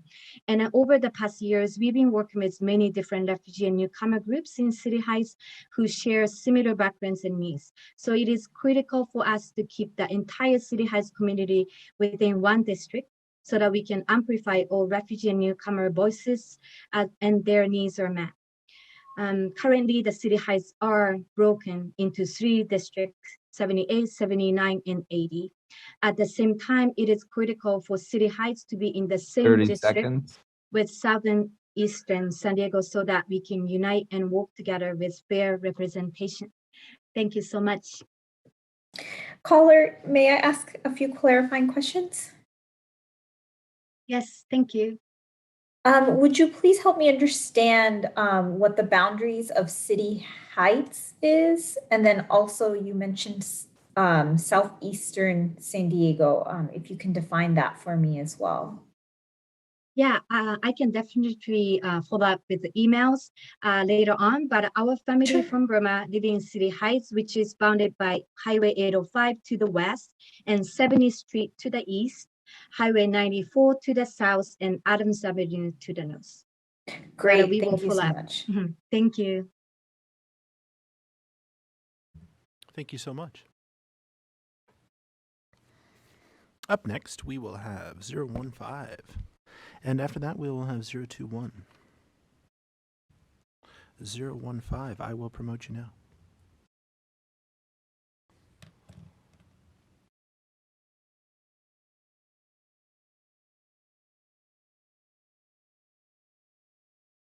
(015), you can now enable your audio and video in the lower left-hand corner of your screen.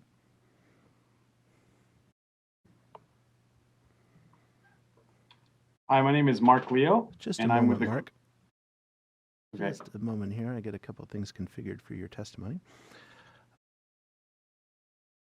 Your speaker order number is order 26. If you could please make a note of that. And if you could let the mapper know what area you'd like to discuss, the floor is yours. National City, please. Thank you. Go ahead. All right. My name is Mark Leo, and I'm with Kuya Ate Mentorship Program, also known as CAMP. And I'm also speaking today as part of the API and AMESMA Redistricting Collaborative. My community of interest in National City is composed of Asian and Pacific Islanders who constitute 19% of National City's residents, with a forecasted 35% growth for Asians and 21% growth for Hawaiian and Pacific Islanders between 2008 and 2050. I propose the communities between 4th Street and 16th Street and connected with D Avenue be kept whole to be able to encompass the significant API communities in National City, linking them to the large Filipino, Pacific Islander, and Laotian communities in the 79th District, which is in the city of San Diego. The area houses not only API residents, but many businesses, schools, and centers of community gathering. For example, the Bay Terrace Senior Center, Sons and Daughters of Guam, Seafood City, integral to the API community. Historically, our communities are linked with one another through these businesses and community centers, despite the boundaries. For example, even when my family moved out of National City and into the southeast area of San Diego, we continued to switch off going to church in National City and in Paradise Hills. We definitely continue to shop there as well. Our communities are stronger together, and now is an opportune time to unite them in a district while keeping our Latinx and Black communities with significant political influence voting as well. Thank you. Thank you so much. Up next, we will have 021, and after that, we will be returning to 018. 021, I will promote you now.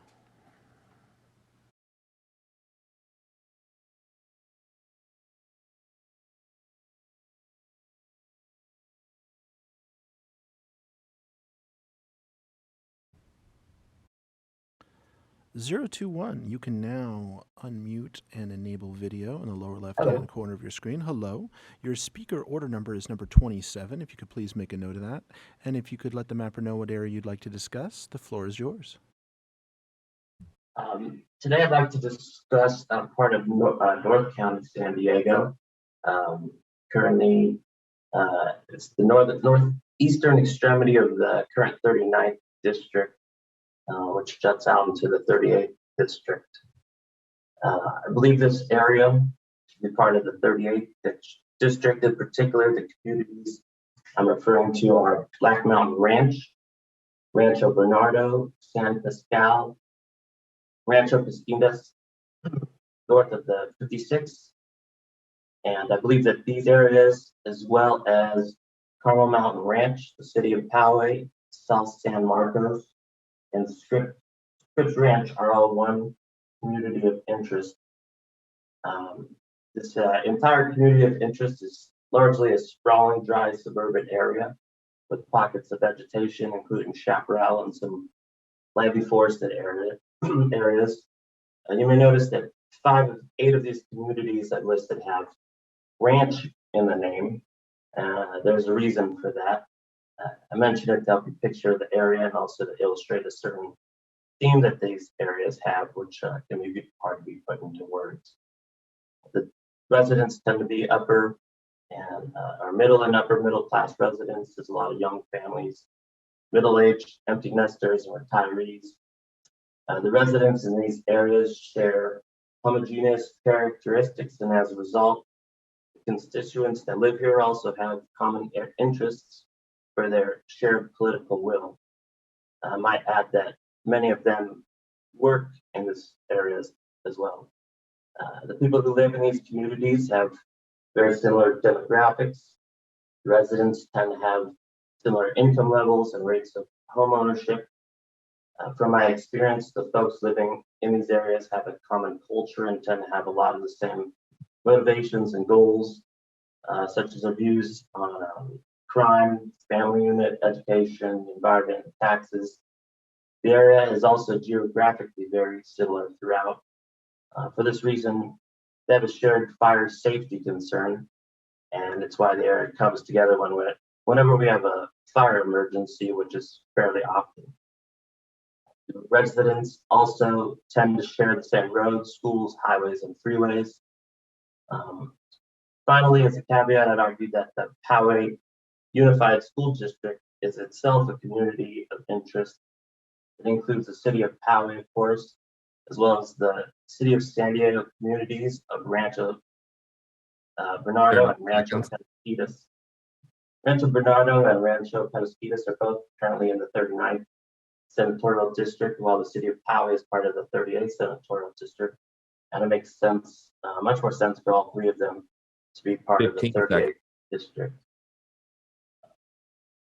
So to reiterate, I believe that Black Mountain Ranch, Rancho Bernardo, San Pascal, Rancho Pedasquillas, Carmel Mountain Ranch, City of Poway, South San Marcos, and Scripps Ranch are all one community of interest and should be in the 38th district.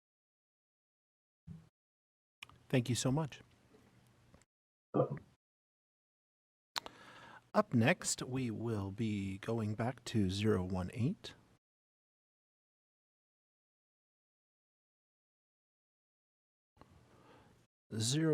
I'm going to enable your microphone.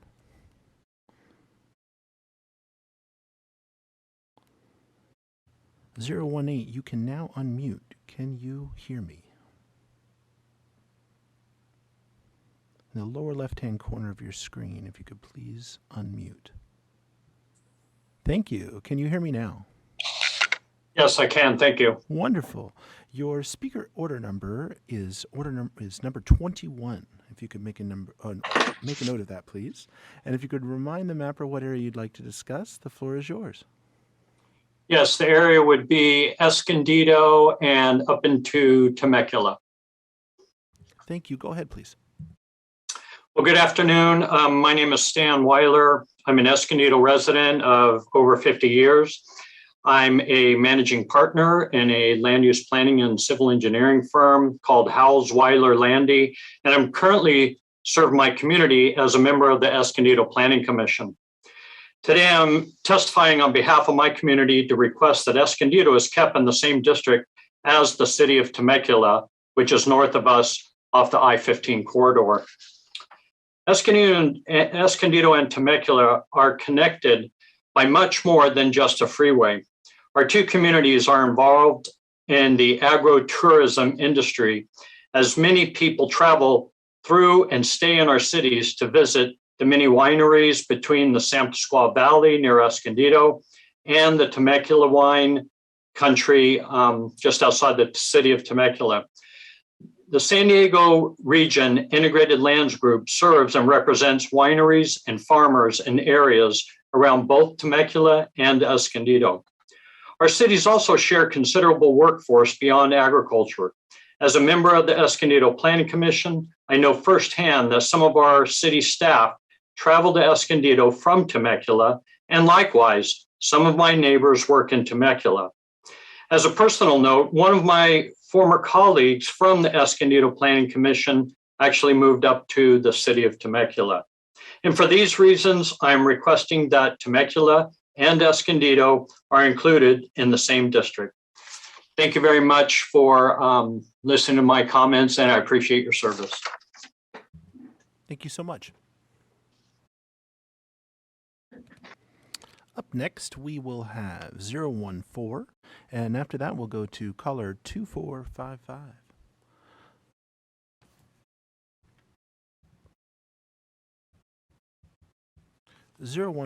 I will promote you now.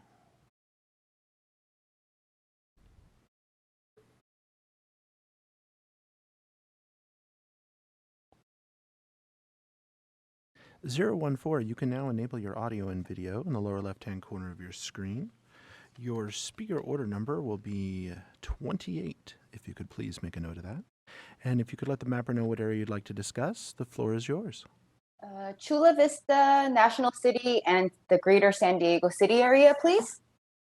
Good afternoon. My name is June Lim, and I am the Demographic Research Project Director at Asian Americans Advancing Justice Los Angeles, which is a census information center, an official program of the U.S. Census Bureau designed to promote the dissemination of census data to underserved populations. I am joining you today to present data supporting the COI testimony you've heard from our partners representing the AAPI and AMEMSA Redistricting Collaborative. These include COIs that are in City Heights, Kearny Mesa, Claremont Mesa, Linda Vista, Mira Mesa, Chula Vista, and National City. The AAPI and AMEMSA community is a large and fast-growing part of San Diego. The latest census data show that the Asian American population in the cities of San Diego, Chula Vista, and National City grew considerably in the last decade. The Asian American community grew by nearly 25% in San Diego and Chula Vista. The Pacific Islander community grew by 6% in Chula Vista. Within the city of San Diego, the Asian American community grew over 11% in Mira Mesa and 20% in the Convoy District, Kearney Mesa, Linda Vista, and Claremont Mesa areas. Our communities now make up over 20% of the city of San Diego and National City, and over 16% of Chula Vista. Where the COIs in our collaborative identified are located within the city of San Diego, AAPI and AMEMSA communities now make up over 17% of City Heights, 20% of Kearney Mesa, and over half of Mira Mesa. Half of the AAPI and AMEMSA community in Chula Vista are foreign-born. The proportion of immigrants and refugees in the city of San Diego and National City are higher at 56 and 67%. 80% of Burmese and Burmese Americans in San Diego are foreign-born. Over 55% of Asian Americans in National City speak English less than very well. This rate is even higher among Asian Americans in San Diego and Chula Vista at 63 and 66% respectively. There are socioeconomic differences in the AAPI and AMEMSA communities that vary across the COIs identified by our collaborative. For example, while 14% of Asian Americans in Chula Vista are low income, 36% are in National City. Over 25% of Asian Americans in the city of San Diego are low income, and the range of percentage low income varies significantly by ethnic group and by city neighborhood. Over 30% of Pacific Islanders in National City and 35% of Pacific Islanders in San Diego are low income. In closing, the AAPI and AMEMSA Redistricting Collaborative asks the Commission to respect the integrity of our COIs presented today. I will submit to the Commission data maps and shape files of these COIs with my written testimony. Thank you for your time. Thank you. Thank you. And up next, we will have caller 2455. Caller 2455, if you could follow the prompts to unmute, please. Hello, caller. Hello, good afternoon. Hello, caller 2455. Your speaker order number is 29. If you could make a note of that, please. And if you could remind the mapper what area you'd like to discuss, the floor is yours. I would like to discuss East Coachella to Blythe, all the way down to Imperial County. Hello, my name is Raul Ureña. I was elected last fall to serve as the youngest council member in the history of our border community of Calexico. I'm calling today to ask to please keep Imperial County with East Coachella in this redistricting process. I ask that you keep these two regions in the same district for the following reasons. The two regions need leadership and a voice that understands the needs, concerns facing the Latinx community. Latinos and Latinx make over 72% of the population in Imperial County and constitute over 95% of the population in Coachella communities, with the majority of Latinos and Latinx residing in East Coachella cities of Indio, Coachella, Termal, and Mecca. Imperial County and Eastern Coachella share deep liabilities around the environmental impact of the drying up of the Salton Sea and the air quality related illnesses that exist in the region, especially asthma. All of this coming from the Salton Sea results in dust particles that come from exposed playa as the sea's dry and exposed lake bed recedes further. We are also both growing communities with families across the sea's perimeter. We must have leadership that understands this issue as it is critical to the health and economic well-being of this entire majority Latino district that stretches all the way down south to the border. These two regions have a proud history of being predominantly Latino, Mexican-American, Spanish-speaking, and demographic. They have been a backbone and an economic driver of a multi-million-dollar national dollar agriculture industry. These hardworking farm worker families have been on the front line of the continued COVID pandemic, with some of the highest death rates in the state of California here in Imperial County. They have risked their health and the lives of their loved ones during the COVID pandemic. They deserve to have a voice and state and federal representatives who are familiar and interested in addressing the issues that collectively face their family's future, their access to health, their labor rights, their access to higher education and higher paying jobs for their children. It is for these reasons I ask that you please keep Imperial County with the East Coachella communities extending to Blythe. Thank you. Caller, can I ask some clarifying questions? Absolutely. Would you please help me understand where East Coachella Valley is located? If you have certain cities or boundaries by freeways or streets, that would be very helpful for our understanding. Sure, we're talking about south of Indio, right around the intersection of Interstate 10 and Highway 111 and 86, where those two line up all the way south. Okay, thank you so much. From Indio. Mhm.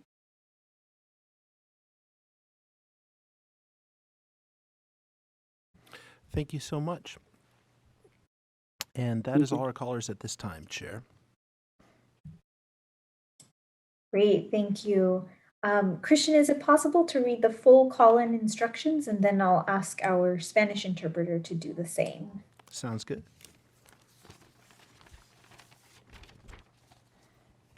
In order to maximize transparency and public participation in our process, the commissioners will be taking public comment by phone. To call in, dial the telephone number provided on the live stream feed. It is 877-853-5247. When prompted, enter the meeting ID number provided on the live stream feed. It is 863-1935-3379 for this meeting. When prompted to enter a participant ID, simply press the pound key. Once you've dialed in, you'll be placed in a queue. To indicate you wish to comment, please press star 9. This will raise your hand for the moderator. When it's your turn to speak, you'll hear a message that says the host would like you to talk. Press star 6 to speak. If you'd like to give your name, please state and spell it for the record. You are not required to provide your name to give public comment. Please make sure to mute your computer or live stream audio to prevent any feedback or distortion during your call. Once you're waiting in the queue, be alert for when it is your turn to speak. And again, please turn down the live stream volume. Great, thank you so much. Can I call on our Spanish interpreter? Would you please read the full call-in instructions in Spanish? Hi, Chair. This is the Spanish interpreter. Aquellos que deseen escuchar la reunión en español, llamen al 888-566-1377 e ingresen el número de la reunión 389-1010. De nuevo, ese número es 888-566-1377 e ingresen el número de la reunión 389-1010 para los hispanohablantes que deseen escuchar esta reunión en español.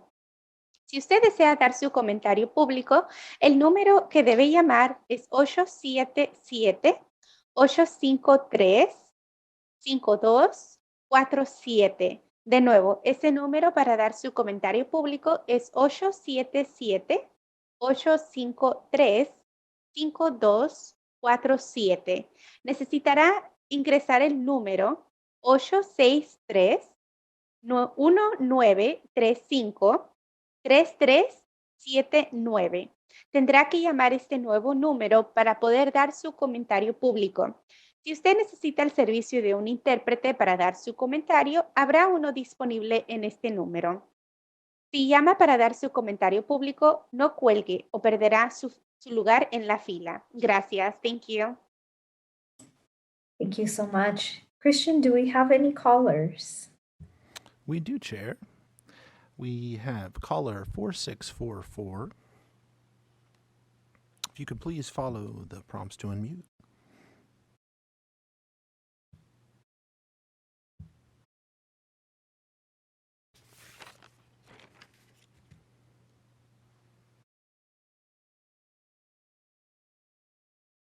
Caller 4644. Your speaker order number is 30. If you could please make a note of that. And if you could let the mapper know what area you'd like to discuss, the floor is yours. Greetings. My name is Juanita Hayes. Over the course of the past 3 decades, I have had the pleasure of living and working as a public affairs and community affairs person in North County and in experiencing all of its diverse communities. North County has its own reputation and value. Thank you for this great opportunity for me to address, in particular, Camp Pendleton, Oceanside, and Fallbrook. Please give serious consideration to them as a community of interest. These communities work cohesively and look out for one another. They know who their elected officials are. They attend one another's community events. They serve on boards. Children attend schools together, etc. If you have attended any community functions, you saw exactly what America is all about. Fabulous communities working and supporting one another. In particular, military families need this type of environment. Years of hard work have gone into making sure Camp Pendleton, Fallbrook, and Oceanside families, civilian workers, military personnel have accessibility to one another. A community of interest means sharing common entities such as educational institutions, places of worship, roads, healthcare, youth sports, cultural, public transportation, etc. For example, you can get to Camp Pendleton-Fallbrook Gate by bus, light rail, or car.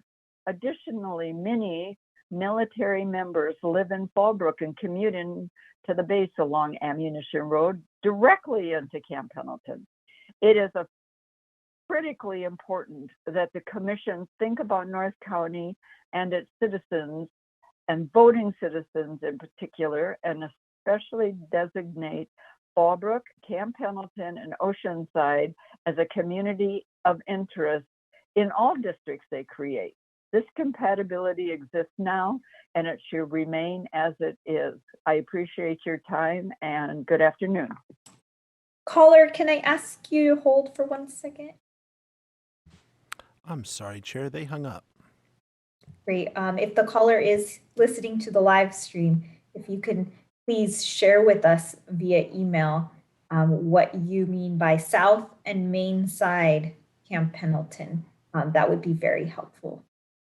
Do we have any additional callers at this time? There are no callers in the queue at this time. Great. Christian, can we go to the 5-minute video? Sure thing. Welcome back from our short break. Just a reminder for everyone, we are taking all callers who have community of interest input at this time, not just those with an appointment. So if you do not have an appointment, you would wish to call in, you may do so now. Christian, do we have any callers in the queue? We do, and caller 4644 called us back at your request, so we will take your questions to them now. Just a moment. Caller 4644, if you could please follow the prompts to unmute.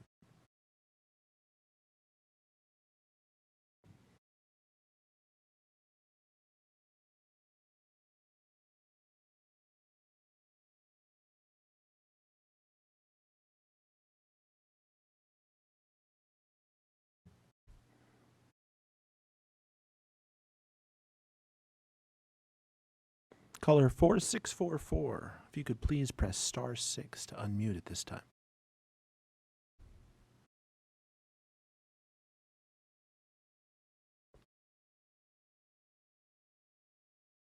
There you are. Welcome back. Thank you for calling back in. Hi there. The chair had some questions for you. Yeah, thank you so much for calling us back. That was quite a quick response. I just wanted to make sure that I understood you correctly when you said you would want to keep it together. What were you referring to in terms of Camp Pendleton? That they don't get separated. That okay, so as a community of interest, the three entities, Fallbrook, Oceanside, and Camp Pendleton. Got it. Thank you so much for that clarification. You're welcome. Thank you so much. And at this time, we do have a caller, 3583. 3583, if you could please follow the prompts to unmute.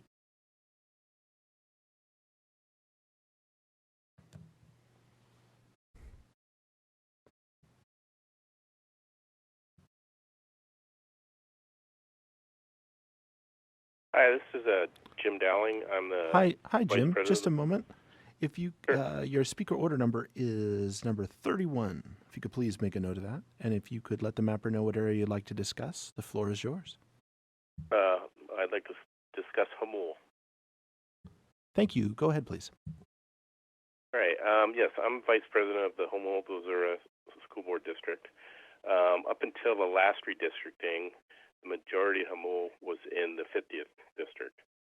And in the last redistricting chunk of it, the majority of it, was switched over to the 41st district. Unfortunately, the 41st district has nothing in common with Hamul. It's largely Chula Vista, and which is a urban area compared to our rural area, and Imperial Valley, which is a farming community, and mostly the El Central area, which is again urban as opposed to rural. We are much more in line with Alpine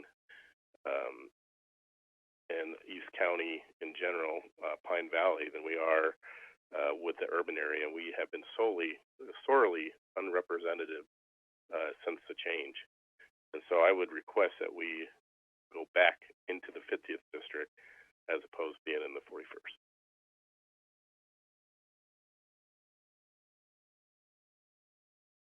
Thank you so much. And just real quick, one other thing on that is all our school districts align with the East County school districts, not with the Chula Vista school district. So again, Chula Vista is getting all the representation through their school districts. We have nothing representing our school district, which aligns more with Grossmont and then our own Humboldt. Really all I wanted to say. Thank you. Right.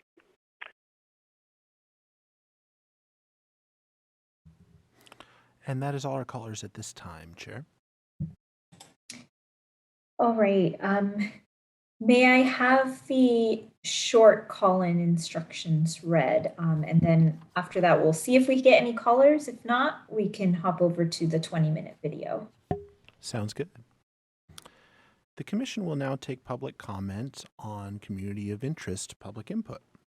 To give comment, please call 877-853-5247 and enter meeting ID number 863-1935-3379. Once you've dialed in, please press star 9 to enter the comment queue. The full call-in instructions are read at the beginning of the meeting and are provided on the live stream landing page.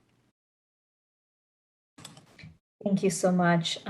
May I ask our Spanish interpreter to please read those same short call-in instructions in Spanish. It will be my pleasure. Short call instructions. Give me 1 second, please. Para las personas que deseen escuchar esta reunión en español, por favor, marquen el 888-566-1377 y ingrese usted el número de identificación de esta reunión, el cual es el 389-1010.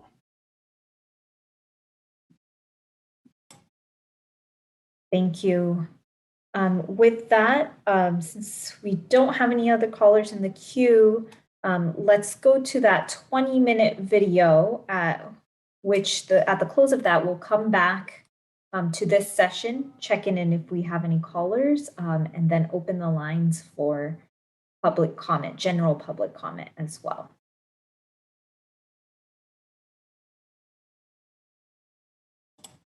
Welcome back from that very informative video. We will jump right back into our callers. Christian, do we have any callers in the queue? We do, Chair. And I'd like to invite those who have called in to give comment to please press star 9. This will raise your hand and get you in the comment queue. Up next, we have 8849.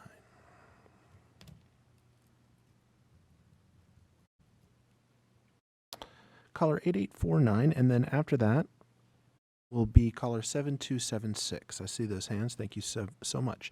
Caller 8849, if you could please follow the prompts to unmute.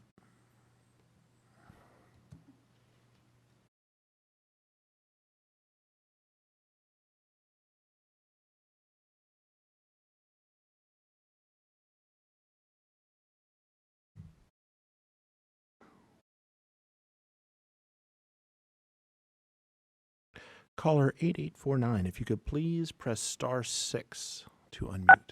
Thank you. You are unmuted. Your speaker order number will be number 32. If you could make a note of that, please. And if you could please tell the mapper the area you would like to discuss. The floor is yours.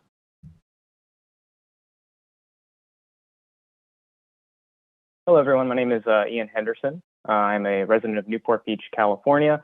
I want to talk about why it's important for the Orange County coastal cities to be redistricted together. So there is a historical precedent for districting groups of interest together so that their voting powers aren't overly distributed and thus become weaker.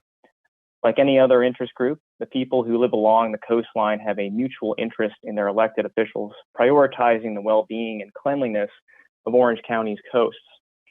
At a local level, ocean and coastline preservation is of the highest priority and importance to its residents who rely on economic, environmental, and energy benefits it yields.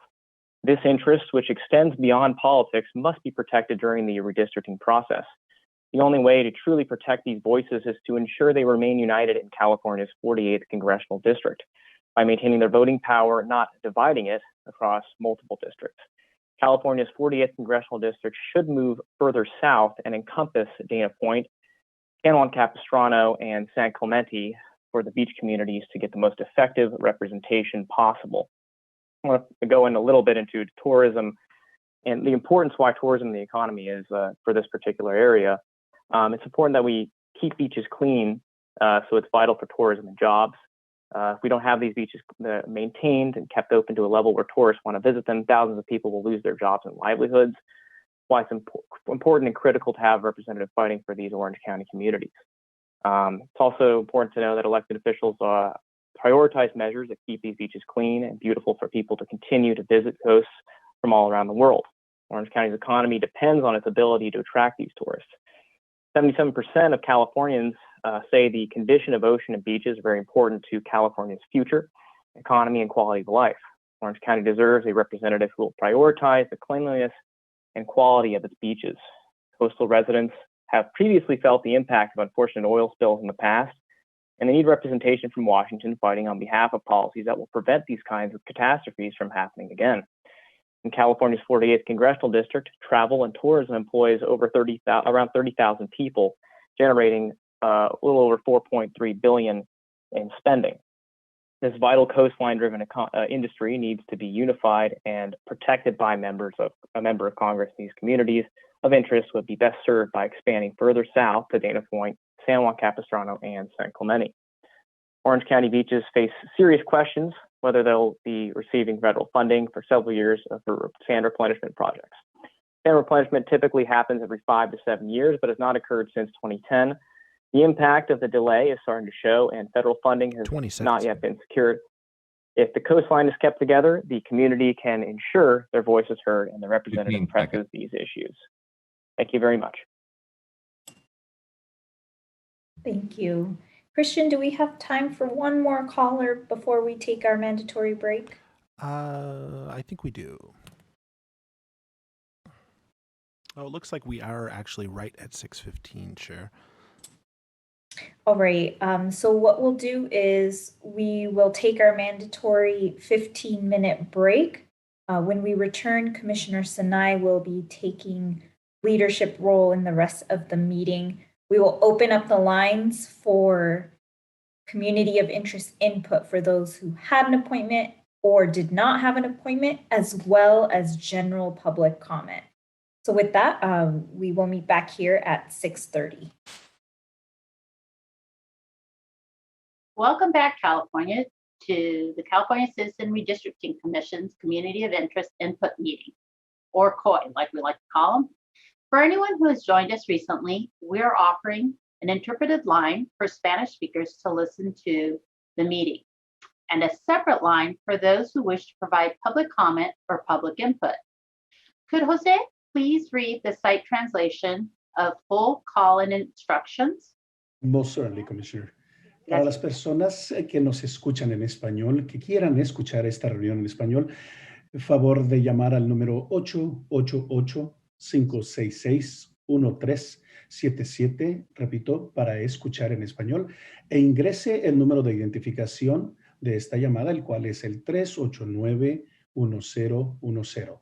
Repito, el número a llamar para escuchar esta reunión en español es el 888-566-1377 e ingrese el número de identificación de la llamada de la reunión, el cual es el 389-1010.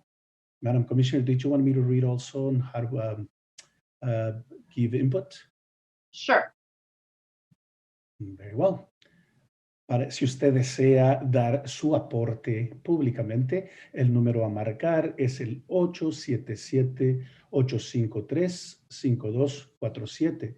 Repito, el número para dar su aporte público es el 877-853-5247. Después será necesario que ingrese usted el número de identificación, el cual es el 863-1935-3379.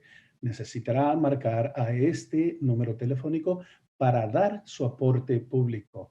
Si es necesario o requiere de la asistencia de un intérprete, se le proveerá para que pueda dar usted su aporte público. Si está llamando para hablar, por favor, no cuelgue, de lo contrario perderá su lugar en la fila. Muchas gracias.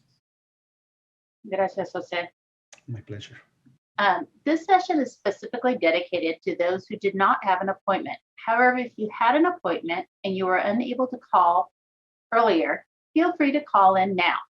Also, we hope that you've been inspired by some of the calls that we've received earlier and will call in yourself. As a reminder, even though we are focusing on specific counties, Californians from anywhere in the state are welcome to participate. We will continue to take public input, and we will also invite public comment at this time. Public comment is non-community of input items. The phone line for public input and public comments will close at 7 p.m.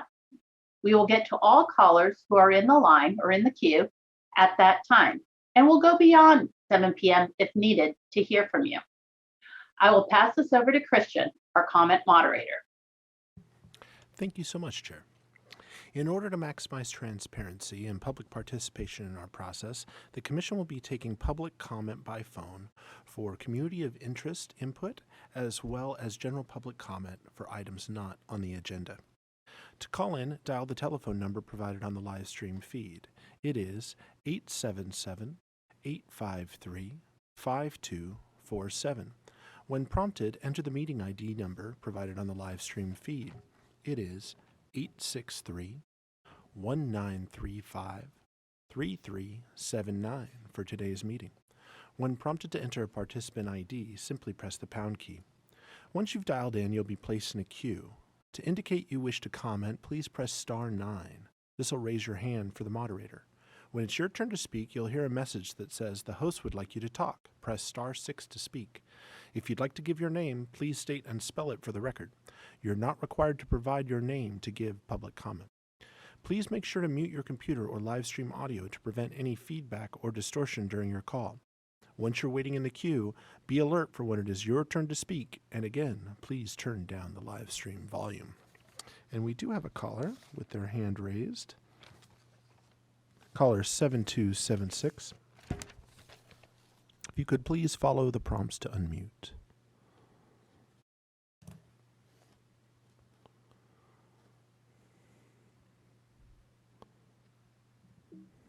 Caller 7276, thank you so much for your patience tonight.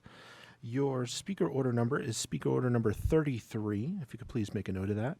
And if you could let the mapper know what area you would like to discuss, the floor is yours. Yes, hi. My name is Lee DeMeo. I am a resident of Fallbrook, resident of over 10 years. And I formerly served on the Fallbrook Union High School Board, and now for the last 10 years still can serve on the Fallbrook Community Planning Board. I'm testifying on behalf of my community to request that Fallbrook is kept in the same district as our neighboring inland rural communities of Bonzo, Valley Center, Pala, Pluma Valley, Rainbow, as well as Temecula. As a member of the Fallbrook Community Planning Group, I represent my community's unique rural perspective on housing and development issues. We want to keep Fallbrook Fallbrook. We are very different from coastal and urban communities like San Marcos, Oceanside, Vista, where recently we've seen an emphasis on high-rise condos and mixed-use apartment buildings, which is not something that fits in the Fallbrook area. Fallbrook and other inland communities I mentioned want to maintain our mix of rural and suburban neighborhoods that make our communities special by emphasizing a different type of development than our coastal neighbors. In many unincorporated communities in our region, housing development is limited to 1 and 2 acre plots per single family home in most areas. The more coastal and urban cities of San Marcos Vista Oceanside have also adopted less restrictive marijuana regulations within their jurisdictions, which is something that the community of Fallbrook and other rural inland communities, by and large, do not want to see. Fallbrook is a mix of rural and suburban neighborhoods, which has its own special character, and we share that with these other rural communities, Valley Center, Bonzo, Palma Valley, etc., Palo Rainbow. And for these reasons, I'm requesting that Fallbrook keep in the same district as these other communities. Thank you. Thank you so much for your patience, and thank you for your input. You're welcome. Thank you so much. And at this time, we are going to go to caller 9692. Caller 9692, if you could please follow the prompts to unmute.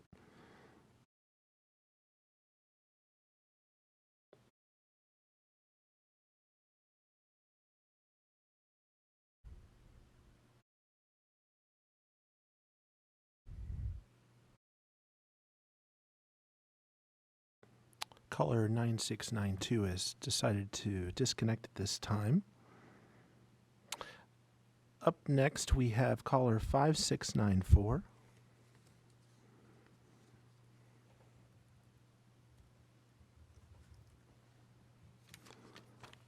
If you would follow the prompts to unmute, please.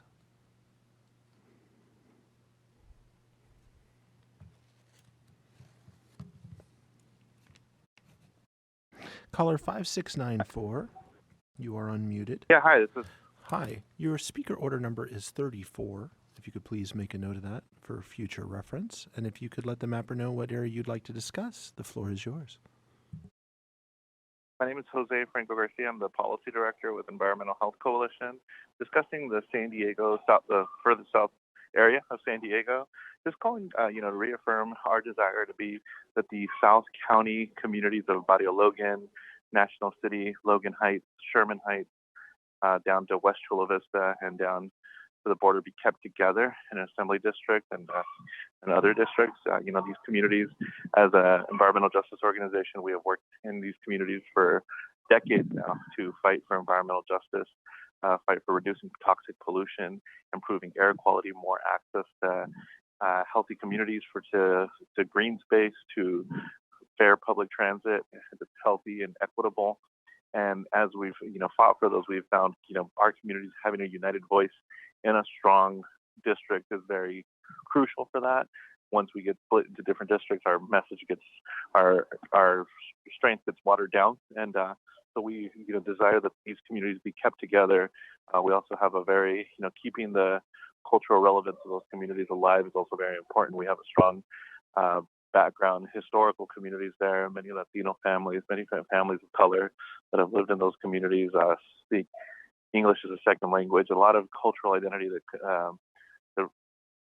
brings together those communities along with the fight that we are fighting for environmental justice and other social justice issues. So due to that, we really hope that this commission takes that into account and keeps those districts together. Thank you for your time. Thank you so much. And that is all our callers at this time, Chair. Okay. You just read the call-in instructions, right? Yes, we opened the session with the full call-in instructions. Like I thought we did. All right. Let's see. And we've done the 20-minute video and one of the 5-minute videos. We have another 5-minute video, right? We just have the one 5-minute video, but I do have a short 2-minute video about splitting counties that we could run. Oh, that would be really helpful because San Diego currently is split and is represented in 2 different counties often. So that would, oh, and we have a caller. How about that? And for those calling in, if you would like to give comment, please press *9 to raise your hand.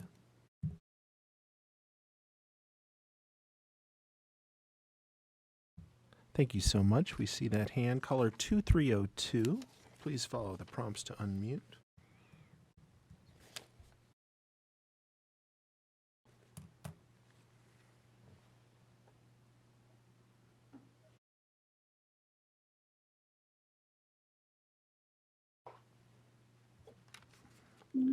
Caller 2302, if you could please press *6 to unmute. There you go. Caller 2302, your speaker order number is 35. If you could let the mapper know what area you'd like to discuss, the floor is yours. Thank you, and good evening, everyone. Thank you for this opportunity. My name is Denise Roldan-Newell, and I'm a resident and homeowner in the community of Del Cerro. And I am just calling to urge to please keep the boundaries the way they are for our area, primarily because as a Latina, one of the very few Latinas in my neighborhood, I will say that for the first time we have elected representatives that are not only representative of who I am, but are also listening to my voice. And so they're representative of my voice. So it is important that as we're making progress, good progress, that things remain the same, just because this is a good opportunity for our community to grow, especially as new opportunities are coming to our community, increased development. And I just do hope that you please put that into consideration, and considering that we do have a new elected official that's representing us, that it remains the same. Thank you. Caller? Caller, are you still there? Yes. Hi. You had said to keep the districts as is. Is that all the state Senate, all districts, or? That would be, yes, correct. Just because we do have new electeds, we have a new assemblywoman, we have a new congresswoman, we have a new city council member. And so just for the sake of simplicity, and also because we are making good progress, that it please remain the same. All right. Thank you. Thank you. Thank you so much. And that is all our callers at this time, Drew. Okay. We have a busy week coming up ahead. And so I just wanted to let everybody know that in the next week, we have our final 3 communities of interest input meetings. The summer has flown by. I remember when we first started and we said we were going to have 30 plus, we thought it was going to be a long summer, but it really has flown by. And that's thanks to Californians and calling in and giving us their input. We've gotten to go on mini vacations just hearing you describe your communities. We wish we were in the communities with you. Anyway, so our 3 communities of interest input meetings. The first one is on September 8th at 3 p.m. and we'll be focusing on Southern California and their surrounding areas. This one we will have a Spanish, Cantonese, Mandarin, and Japanese listening lines and interpreters available. Again, that's September 8th at 3 p.m. The second meeting is on Thursday, September 9th at 3 p.m., and that's focusing on the entire state of California. We will have a Spanish listening line and Spanish interpreters available. And our third and last one is scheduled, the third and last scheduled meeting is on Friday, September 10th at 3 p.m., focusing on the entire state. And again, we will have a Spanish listening line and a Spanish interpreters line. We also have a business meeting on Tuesday, September 7th, starting at 12 p.m. And our first community of interest review meeting on September 11th, starting at 9:30. Registration for the 3 COI meetings close 2 calendar days ahead, 2 calendar days before by 5 p.m. And as you know, you don't need to register. You can have an opportunity. You can call in, like many have today, as well as yesterday in Orange County. I also wanted to share other ways that you can participate. We've talked about communities of interest meetings. You can also visit our website, wedrawthelinesca.org, and there you'll find our phone number, our email, as well as our community of interest tool. Or you can go directly to the tool, which is drawmycacommunity.org. The tool will walk you through the steps to submit a strong narrative, as well as to draw your map. And when you're done, you just hit a button and it comes directly to us. Those who have used it have said that it's easy and it is fun. So that is another way to do it as well. I just want to remind you all that we are on social media. So please do, like our pages. We are on Facebook, Instagram, Twitter, LinkedIn, and YouTube. Our handle is at We Draw the Lines CA, as in California. We Draw the Lines CA. Let's see. With that, does anybody have anything they want to share about San Diego? I know we're almost at the end, but just in case someone wants to call in, I want to give them that extra minute.